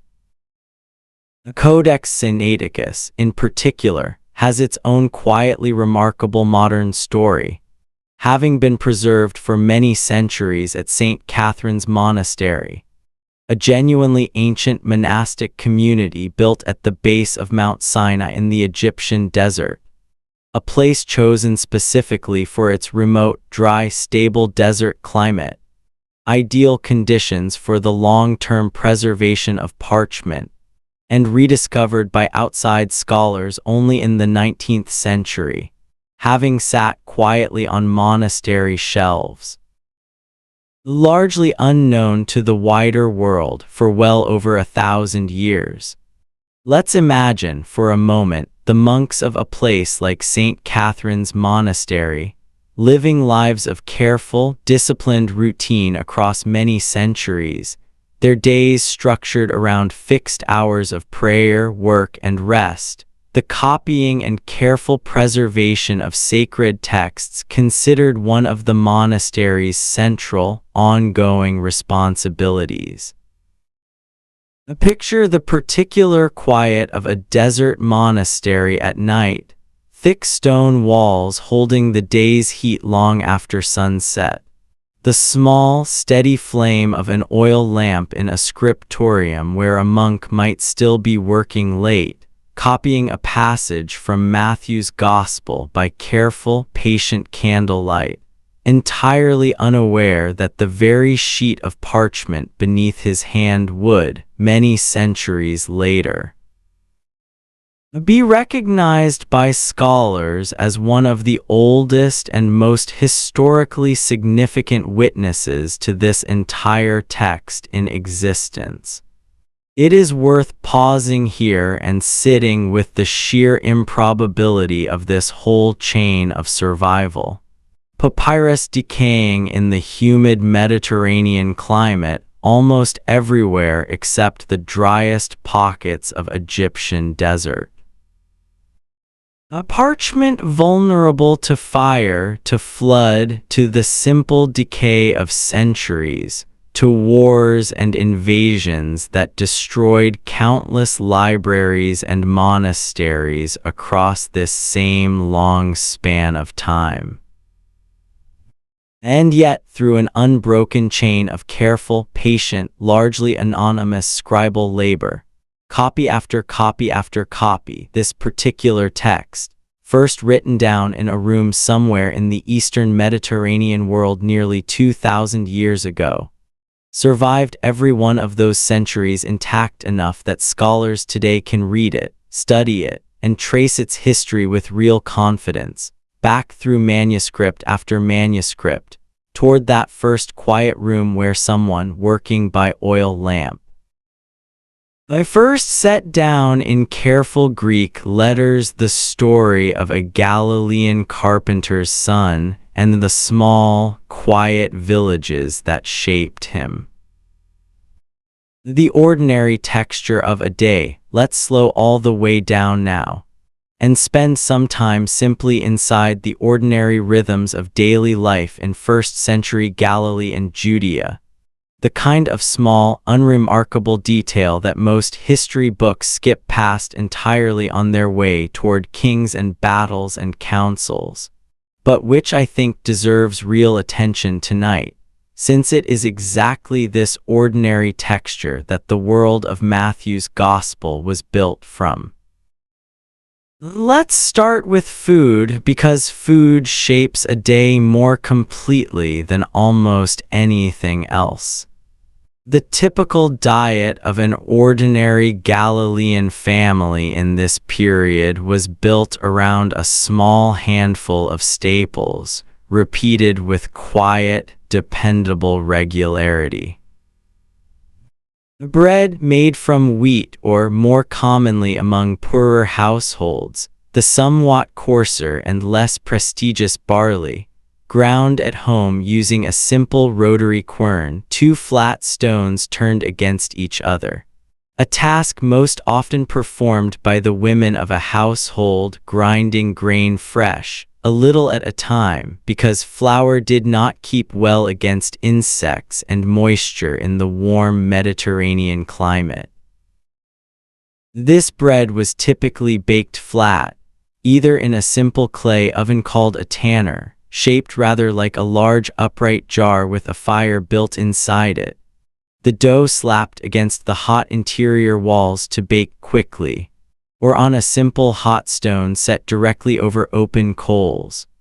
Alongside bread, a Galilean household might commonly eat olives and olive oil, both a staple food in their own right and pressed carefully at local olive presses, an essential cooking fat used in nearly everything.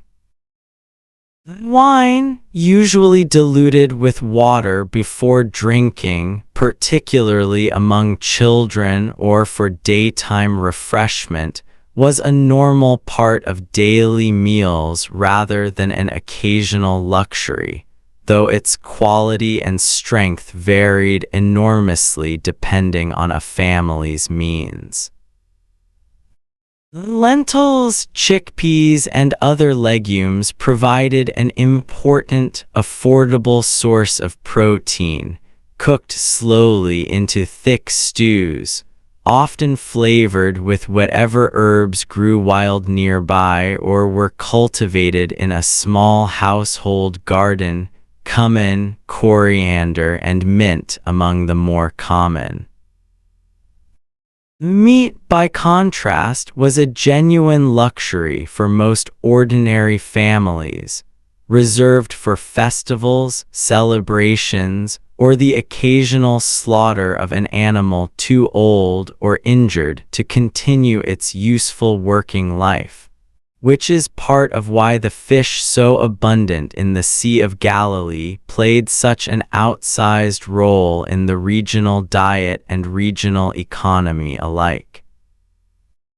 A relatively affordable and locally abundant source of protein that a poorer inland farming family further from the lake simply would not have had regular access to.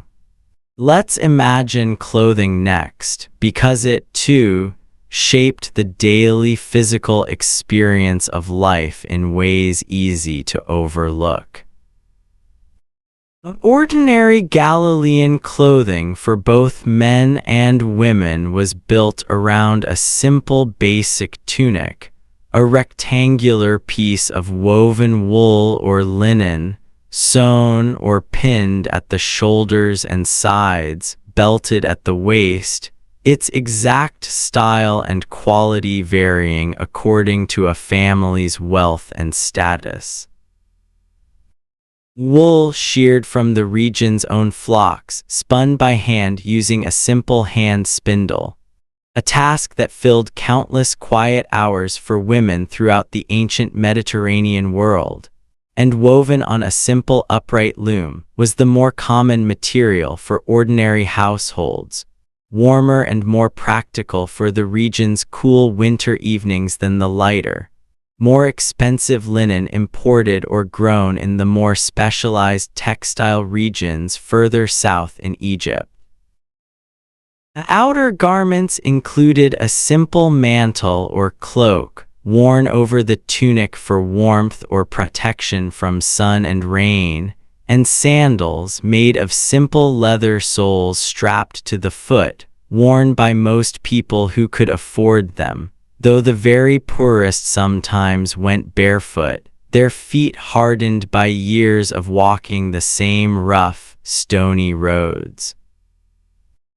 Let's think, too, about health and the ordinary experience of illness and injury in this world, because it stood in such stark contrast to the world most of us live in today. There was no germ theory yet, no antibiotics, no vaccination against the diseases that regularly swept through crowded ancient towns and cities.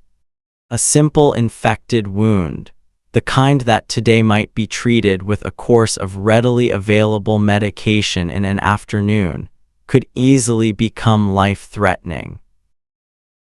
Childhood mortality was, by modern standards, extraordinarily high, and it was an ordinary, if deeply painful, expectation within most families of this period that not every child born would survive to adulthood. Blindness, lameness, and chronic skin conditions, several of which are specifically mentioned throughout the Gospel accounts as conditions people sought healing for, were genuinely common and often permanent features of daily life, since the available medical knowledge of the period, while not without some real practical value, particularly around wound care, herbal remedies, and basic surgical procedures, had no real answer for many of the conditions that a modern clinic could address in a single visit. Let's pause here and simply sit with how different this made the daily texture of an ordinary life. A toothache that today would mean a straightforward visit to a dentist might, in this world, mean weeks or months of genuine, unrelieved pain. A difficult childbirth, attended most often by experienced local women rather than any kind of formally trained physician, carried real and significant risk for both mother and child.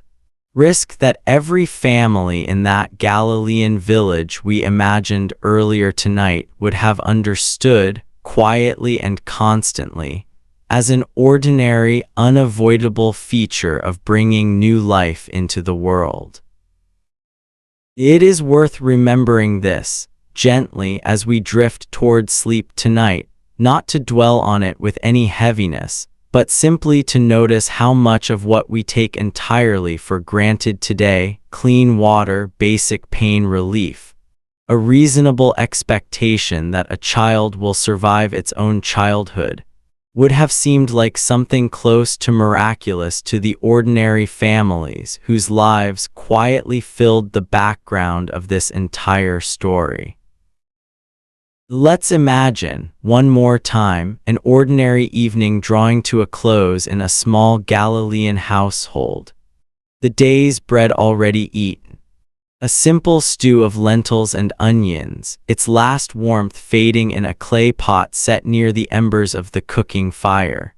Children, tired from a day spent helping with whatever small chores their age and strength allowed, drawing close to the fire's remaining warmth as the outside air cooled quickly under a clear desert sky.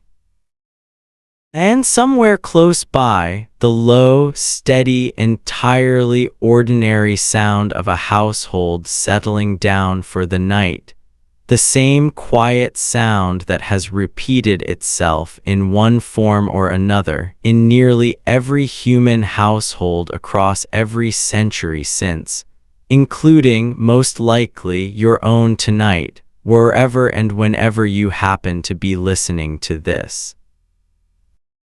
Lamps and oil, waiting for a wedding. Let's turn now to another one of Matthew's parables, one built entirely around the customs of an ordinary Galilean wedding, because it gives us a wonderful, detailed window into a whole area of daily life we have not yet spent much time with tonight. The social and family customs surrounding marriage and celebration.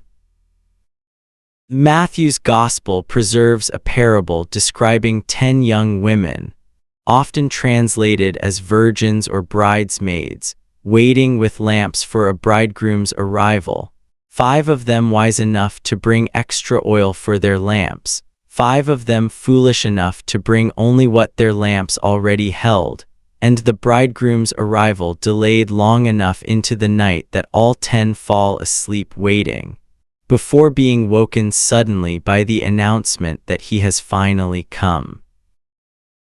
I want you to imagine, first, the actual wedding customs this parable draws from, because they were quite different from a modern wedding in several genuinely interesting ways. A Galilean wedding celebration in this period was typically not a single afternoon ceremony, but an extended multi-day festival, often stretching across a full week, centered around a procession in which the groom, accompanied by his close friends and family, traveled to the bride's family home to formally receive her and bring her back to his own household or his father's household, where the wedding feast itself would take place. This procession most often occurred in the evening, and it was genuinely common for the exact timing to be somewhat unpredictable, dependent on the completion of various practical and financial arrangements between families that could run later than expected, meaning that a wedding party waiting to greet the arriving groom might, quite realistically, find themselves waiting well into the night, their oil lamps burning down steadily as the hours passed, exactly the practical, everyday uncertainty this parable draws its entire dramatic tension from. Imagine, for a moment, the young women in this parable, gathered outside in the cool evening air, their small clay oil lamps, the common simple type used throughout ordinary Galilean households, each holding only a modest, limited amount of olive oil, enough for perhaps an hour or two of steady light before needing to be refilled. Picture the low murmur of conversation among them as the evening wore on longer than expected, the slow, creeping worry among some of them as their small lamps began to gutter and dim, the practical, unglamorous social awkwardness of realizing you had not brought quite enough oil, and that the shops where more might be purchased had likely already closed for the night, since oil sellers, like most tradespeople in a small Galilean town, kept ordinary daytime hours and would not necessarily be available at midnight to help a young woman caught unprepared. Let's imagine the broader wedding celebration itself for a moment, since Matthew's Gospel references wedding feasts and celebrations at several other points as well. A wedding feast, once the procession arrived and the bride was formally received into her new household, would typically involve the community's largest and most generous meal of the year, wine flowing more freely than at an ordinary daily meal, meat prepared and shared in quantities that a family might not otherwise afford except for exactly this kind of significant celebration, music provided by whatever local musicians the community had access to, simple stringed instruments, hand drums, and reed pipes, and dancing that would have continued, in a genuinely joyful communal way, often for several days as the wider celebration continued. This was, in other words, one of the most significant, most eagerly anticipated communal social events available to an ordinary Galilean family, a rare and treasured break from the daily grind of agricultural and household labor that filled most of the calendar year. Let's pause here and think for a moment about what marriage itself typically looked like in this cultural setting, since it differed in genuinely important ways from modern American marriage customs. Marriages in this period were typically arranged, at least in their initial stages, through negotiation between the families involved rather than through the kind of independent, individually chosen courtship familiar to a modern audience, though personal preference and affection between the couple themselves were certainly not entirely absent from these arrangements either, and Jewish tradition of the period placed real, if by modern standards still qualified, value on ensuring both parties entered a marriage willingly. Betrothal, a formal, legally binding commitment to eventual marriage, typically preceded the actual wedding celebration by up to a year, during which time the couple, though not yet living together, were considered bound to one another in a way that required a formal legal process, a certificate of divorce, to dissolve exactly the kind of betrothal arrangement in fact, that Matthew's Gospel describes at the very beginning of its account, in the relationship between Mary and Joseph. Before the events surrounding Jesus' birth that we spent time with earlier tonight, let's rest here for a moment, in this warm, joyful, communal picture of an ordinary Galilean wedding celebration. Oil lamps glowing softly in the evening air, music and laughter drifting out from a household lit up more brightly than usual, wine and food shared generously among neighbors who spent most of the rest of the year working hard, quiet, unremarkable days in field and workshop and fishing boat. It is a good image to hold on to as we continue drifting toward sleep tonight. This picture of an ancient community, quite far removed from our own world in so many practical ways, and yet gathering in its own particular fashion, around exactly the same kind of joy, celebration, and hopeful new beginning that still draws families and communities together at weddings held all across the world tonight. In houses and halls that those 10 young women waiting with their small oil lamps could never have imagined. A story traveling outward. Let's follow this story now, one more time, as it moves outward across the centuries, carried further and further from that quiet lakeside village where it began. Because the journey of Matthew's Gospel across nearly 2,000 years of human history is itself a slow, sprawling, genuinely remarkable story. And I want to spend a little time with it before we let this evening's telling come gently to its close.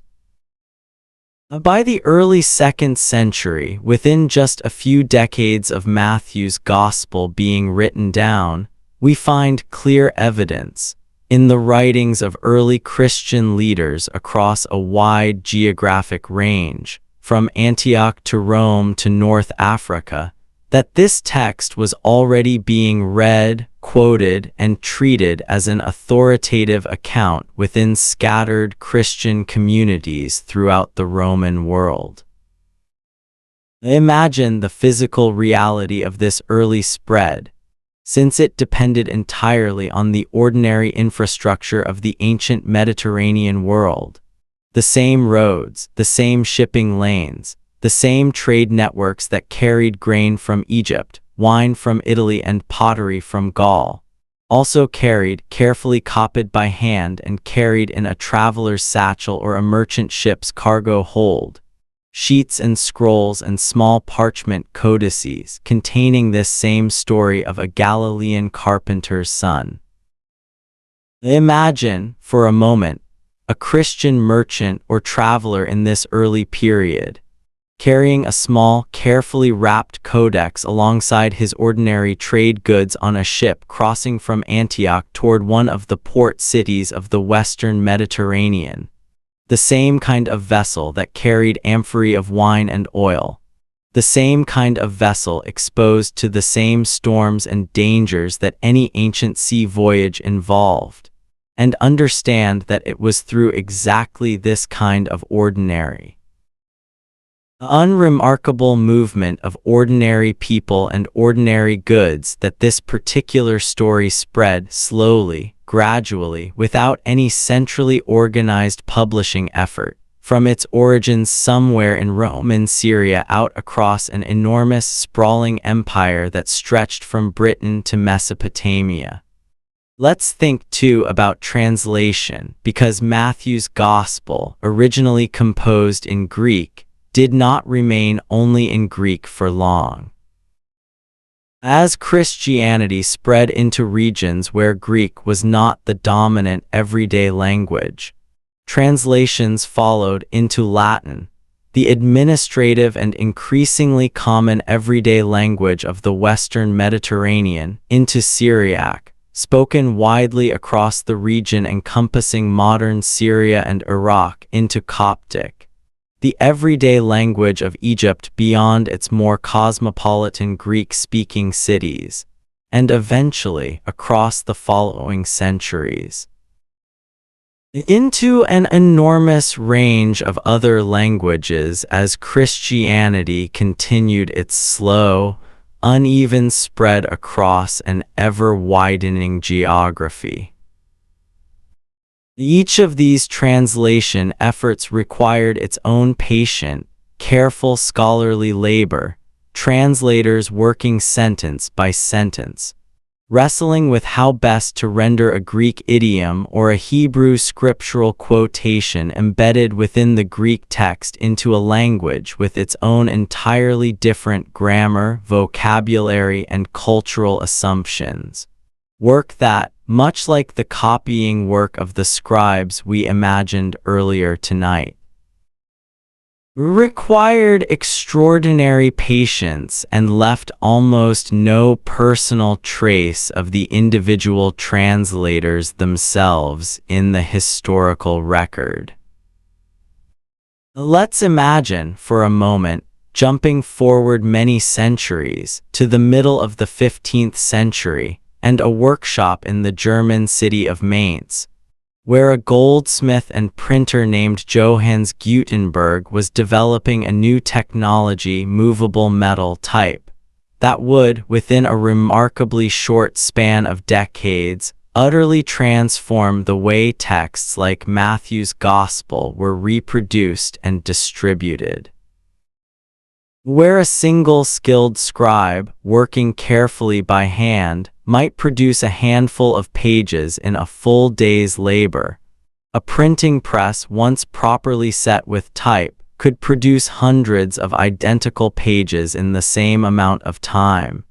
A change in the sheer physical speed of textual reproduction that historians consider one of the genuinely pivotal turning points in the entire history of human communication.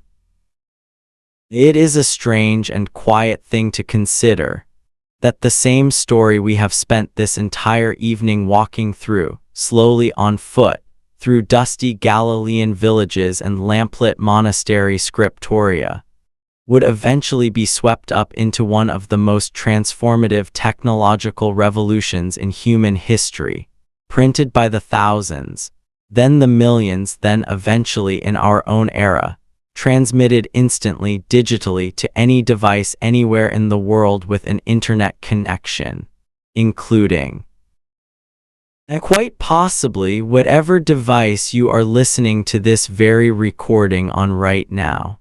Let's rest here for a moment at the end of this long, slow journey we have traced together tonight, and simply notice the strange, quiet continuity running through the entire span of it. A tax collector's booth by a Galilean lake, a carpenter's workshop in a small hillside village nobody thought much of.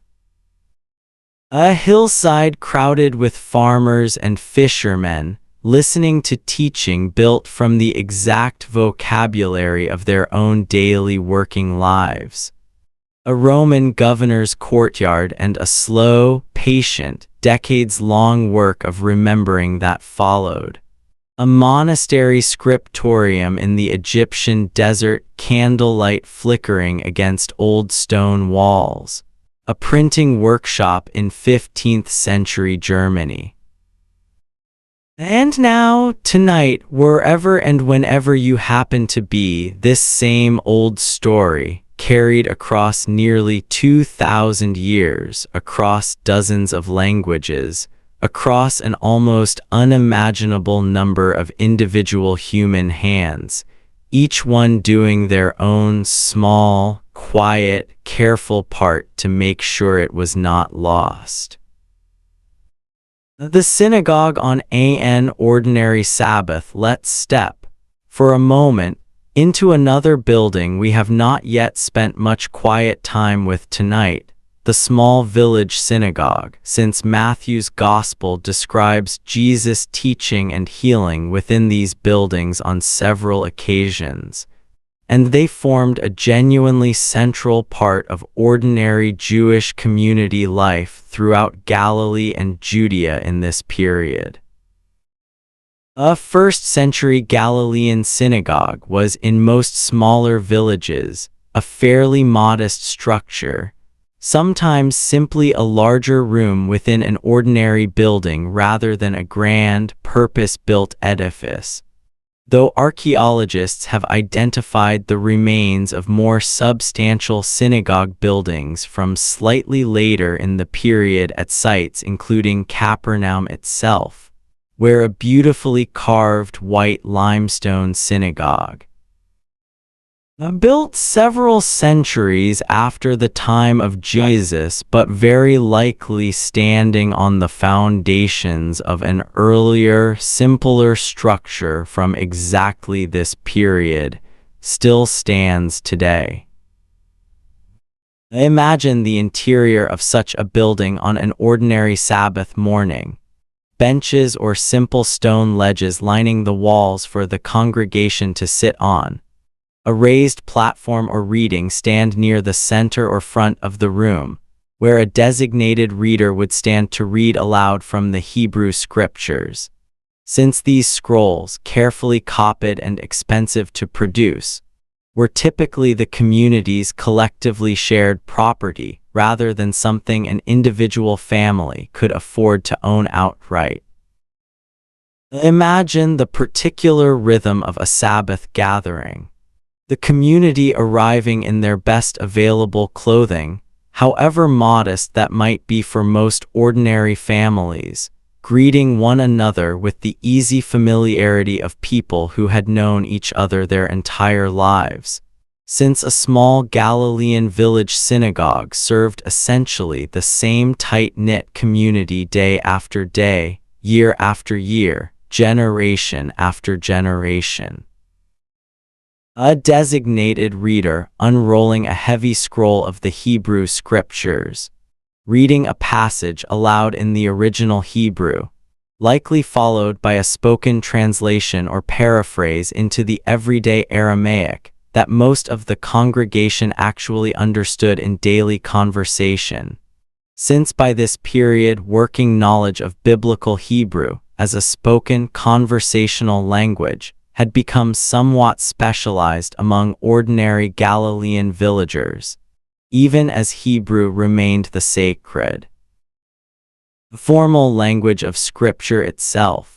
Following the reading, it was customary for a qualified member of the community, or an invited visiting teacher, to offer some form of teaching or interpretation of the passage just read. Exactly the kind of moment Matthew's Gospel describes Jesus taking part in on several occasions.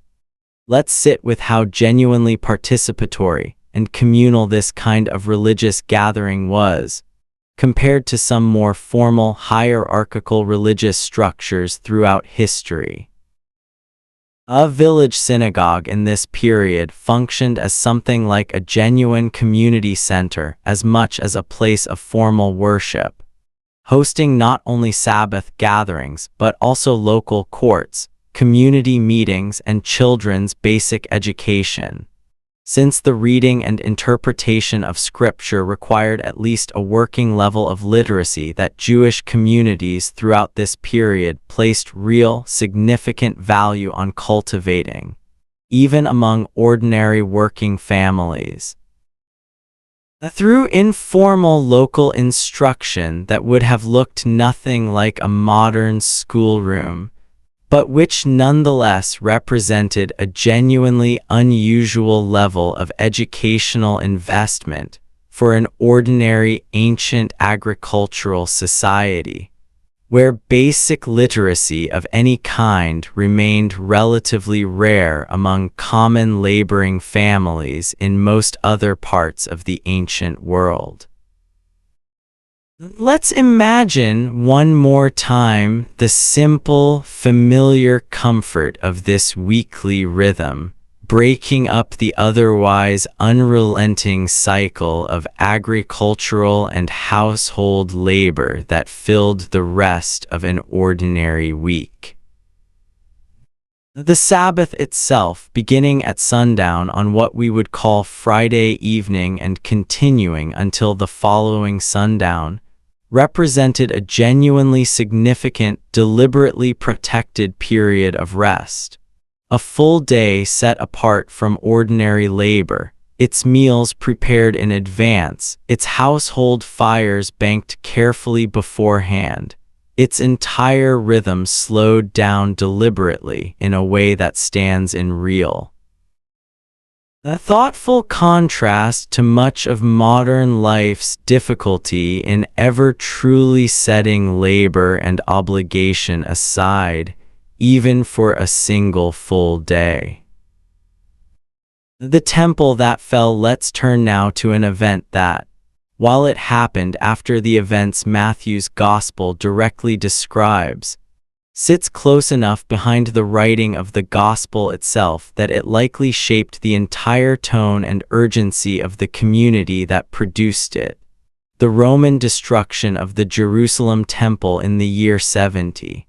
Following a prolonged and increasingly desperate Jewish revolt against Roman rule that had begun several years earlier. Historians studying this period, drawing heavily on the detailed first-hand account left by Josephus, who was himself present during parts of this conflict, describe a siege of Jerusalem marked by genuine, prolonged suffering within the city, as Roman legions under the future Emperor Titus gradually closed off the city's supply lines, and internal factional conflict among different Jewish rebel groups further weakened the city's ability to withstand the siege. Before Roman forces finally breached the walls, and in the process of suppressing the revolt burned the temple itself, the same magnificent structure Herod had spent decades rebuilding and expanding, reducing much of it to rubble in a matter of days. I want you to imagine for a moment what this event meant for ordinary Jewish communities throughout the wider Roman world, including whatever community it was, likely somewhere in Syria, that eventually produced Matthew's Gospel a decade or two later. Now, the temple had functioned for centuries as the singular geographic and religious center of Jewish worship, the place where sacrifice was offered, where major festivals reached their climactic communal celebration, where the high priesthood and its accompanying religious authority was physically located. Its sudden, violent destruction represented an almost unthinkable religious and cultural rupture, forcing Jewish communities everywhere to reckon, in real and urgent ways, with what continued religious practice and identity would even look like without the temple at its center. A question that Jewish religious leadership of the following decades, particularly the rabbinic tradition that developed increasingly around the study and interpretation of Scripture and law rather than temple sacrifice, worked hard and thoughtfully to answer. Let's imagine, too, how this same traumatic backdrop likely shaped the small Christian community that was, at this same historical moment, working through its own related but distinct set of urgent questions. Questions about how the new movement growing around the memory of Jesus related to this now temple-less Jewish tradition it had grown out of. Many scholars believe that Matthew's Gospel, written into this exact tense, uncertain religious moment, reflects real traces of this urgency throughout its text. Its careful, repeated attention to how Jesus' life and teaching fulfilled and continued Jewish scriptural tradition read, by many scholars, as at least partly a response to this precise historical crisis, an attempt to offer the Gospel's own community a clear, coherent answer to exactly the kind of identity questions the temple's destruction had forced upon Jewish communities of every kind throughout the empire. Let's sit with this quietly for a moment, because it adds a layer of real lived urgency to the careful work of remembering we spent time with earlier tonight. This was not simply leisurely historical preservation, undertaken at ease. It was, at least in part, preservation undertaken by a community living through genuine religious and social upheaval, watching an entire familiar world, the temple, its priesthood, its sacrificial system, the whole physical center of Jewish religious life for centuries, disappear within the span of a single brutal military campaign, and responding to that loss with a determined, careful effort to make sure that at least this other story, the story of a Galilean teacher's life and words, would not be lost as well, whatever else was being lost around it. ROADS, MARKETS, and the last ordinary days. Let's spend a little more time yet in the ordinary rhythm of buying and selling, since a Galilean market day gives us one more good, quiet picture of daily life before we let this evening's story finally rest. On market days, farmers and craftsmen from the surrounding countryside would bring their goods into the larger regional towns, setting up simple stalls along the main street or in an open square near the town gate. Baskets of olives, jars of oil, bundles of wool, fresh and dried fish carried up from the lakeside villages, pottery, sandals, and simple household tools laid out for trade. Imagine the particular noise of such a morning. Voices calling out prices, the creak of cartwheels on packed earth, the smell of animals, dust, and fresh bread all mixing together in the warming air. Children weaving between the legs of adults on errands for their mothers. An old woman haggling patiently over the price of a length of wool cloth. A transaction that might take a good quarter-hour of careful, good-natured back and forth before both parties finally agreed on a fair price. It was this same ordinary, unremarkable rhythm, market days and Sabbath rest, planting season and harvest, wedding feasts and quiet evenings by the fire, that filled nearly every day of nearly every life in this story. The vast majority of it never mentioned directly at all in the gospel account itself. Simply assumed, simply present in the background, the way the ordinary rhythm of your own days is present in the background of whatever else is happening in your own life right now. It is worth remembering, as we finally let this evening's telling come to rest, that most of the 2,000 years standing between that ancient Galilean market day and tonight were filled with exactly this same kind of quiet, largely unrecorded, entirely ordinary human life, repeating itself generation after generation, in 10,000 small towns very much like the ones we spent this evening walking through together. The last quiet words. Let's come back one last time tonight to that small lakeside world we started with, the low hills, the smell of wood smoke and drying fish, the flat rooftops of Capernaum catching the last gold light of a Galilean evening.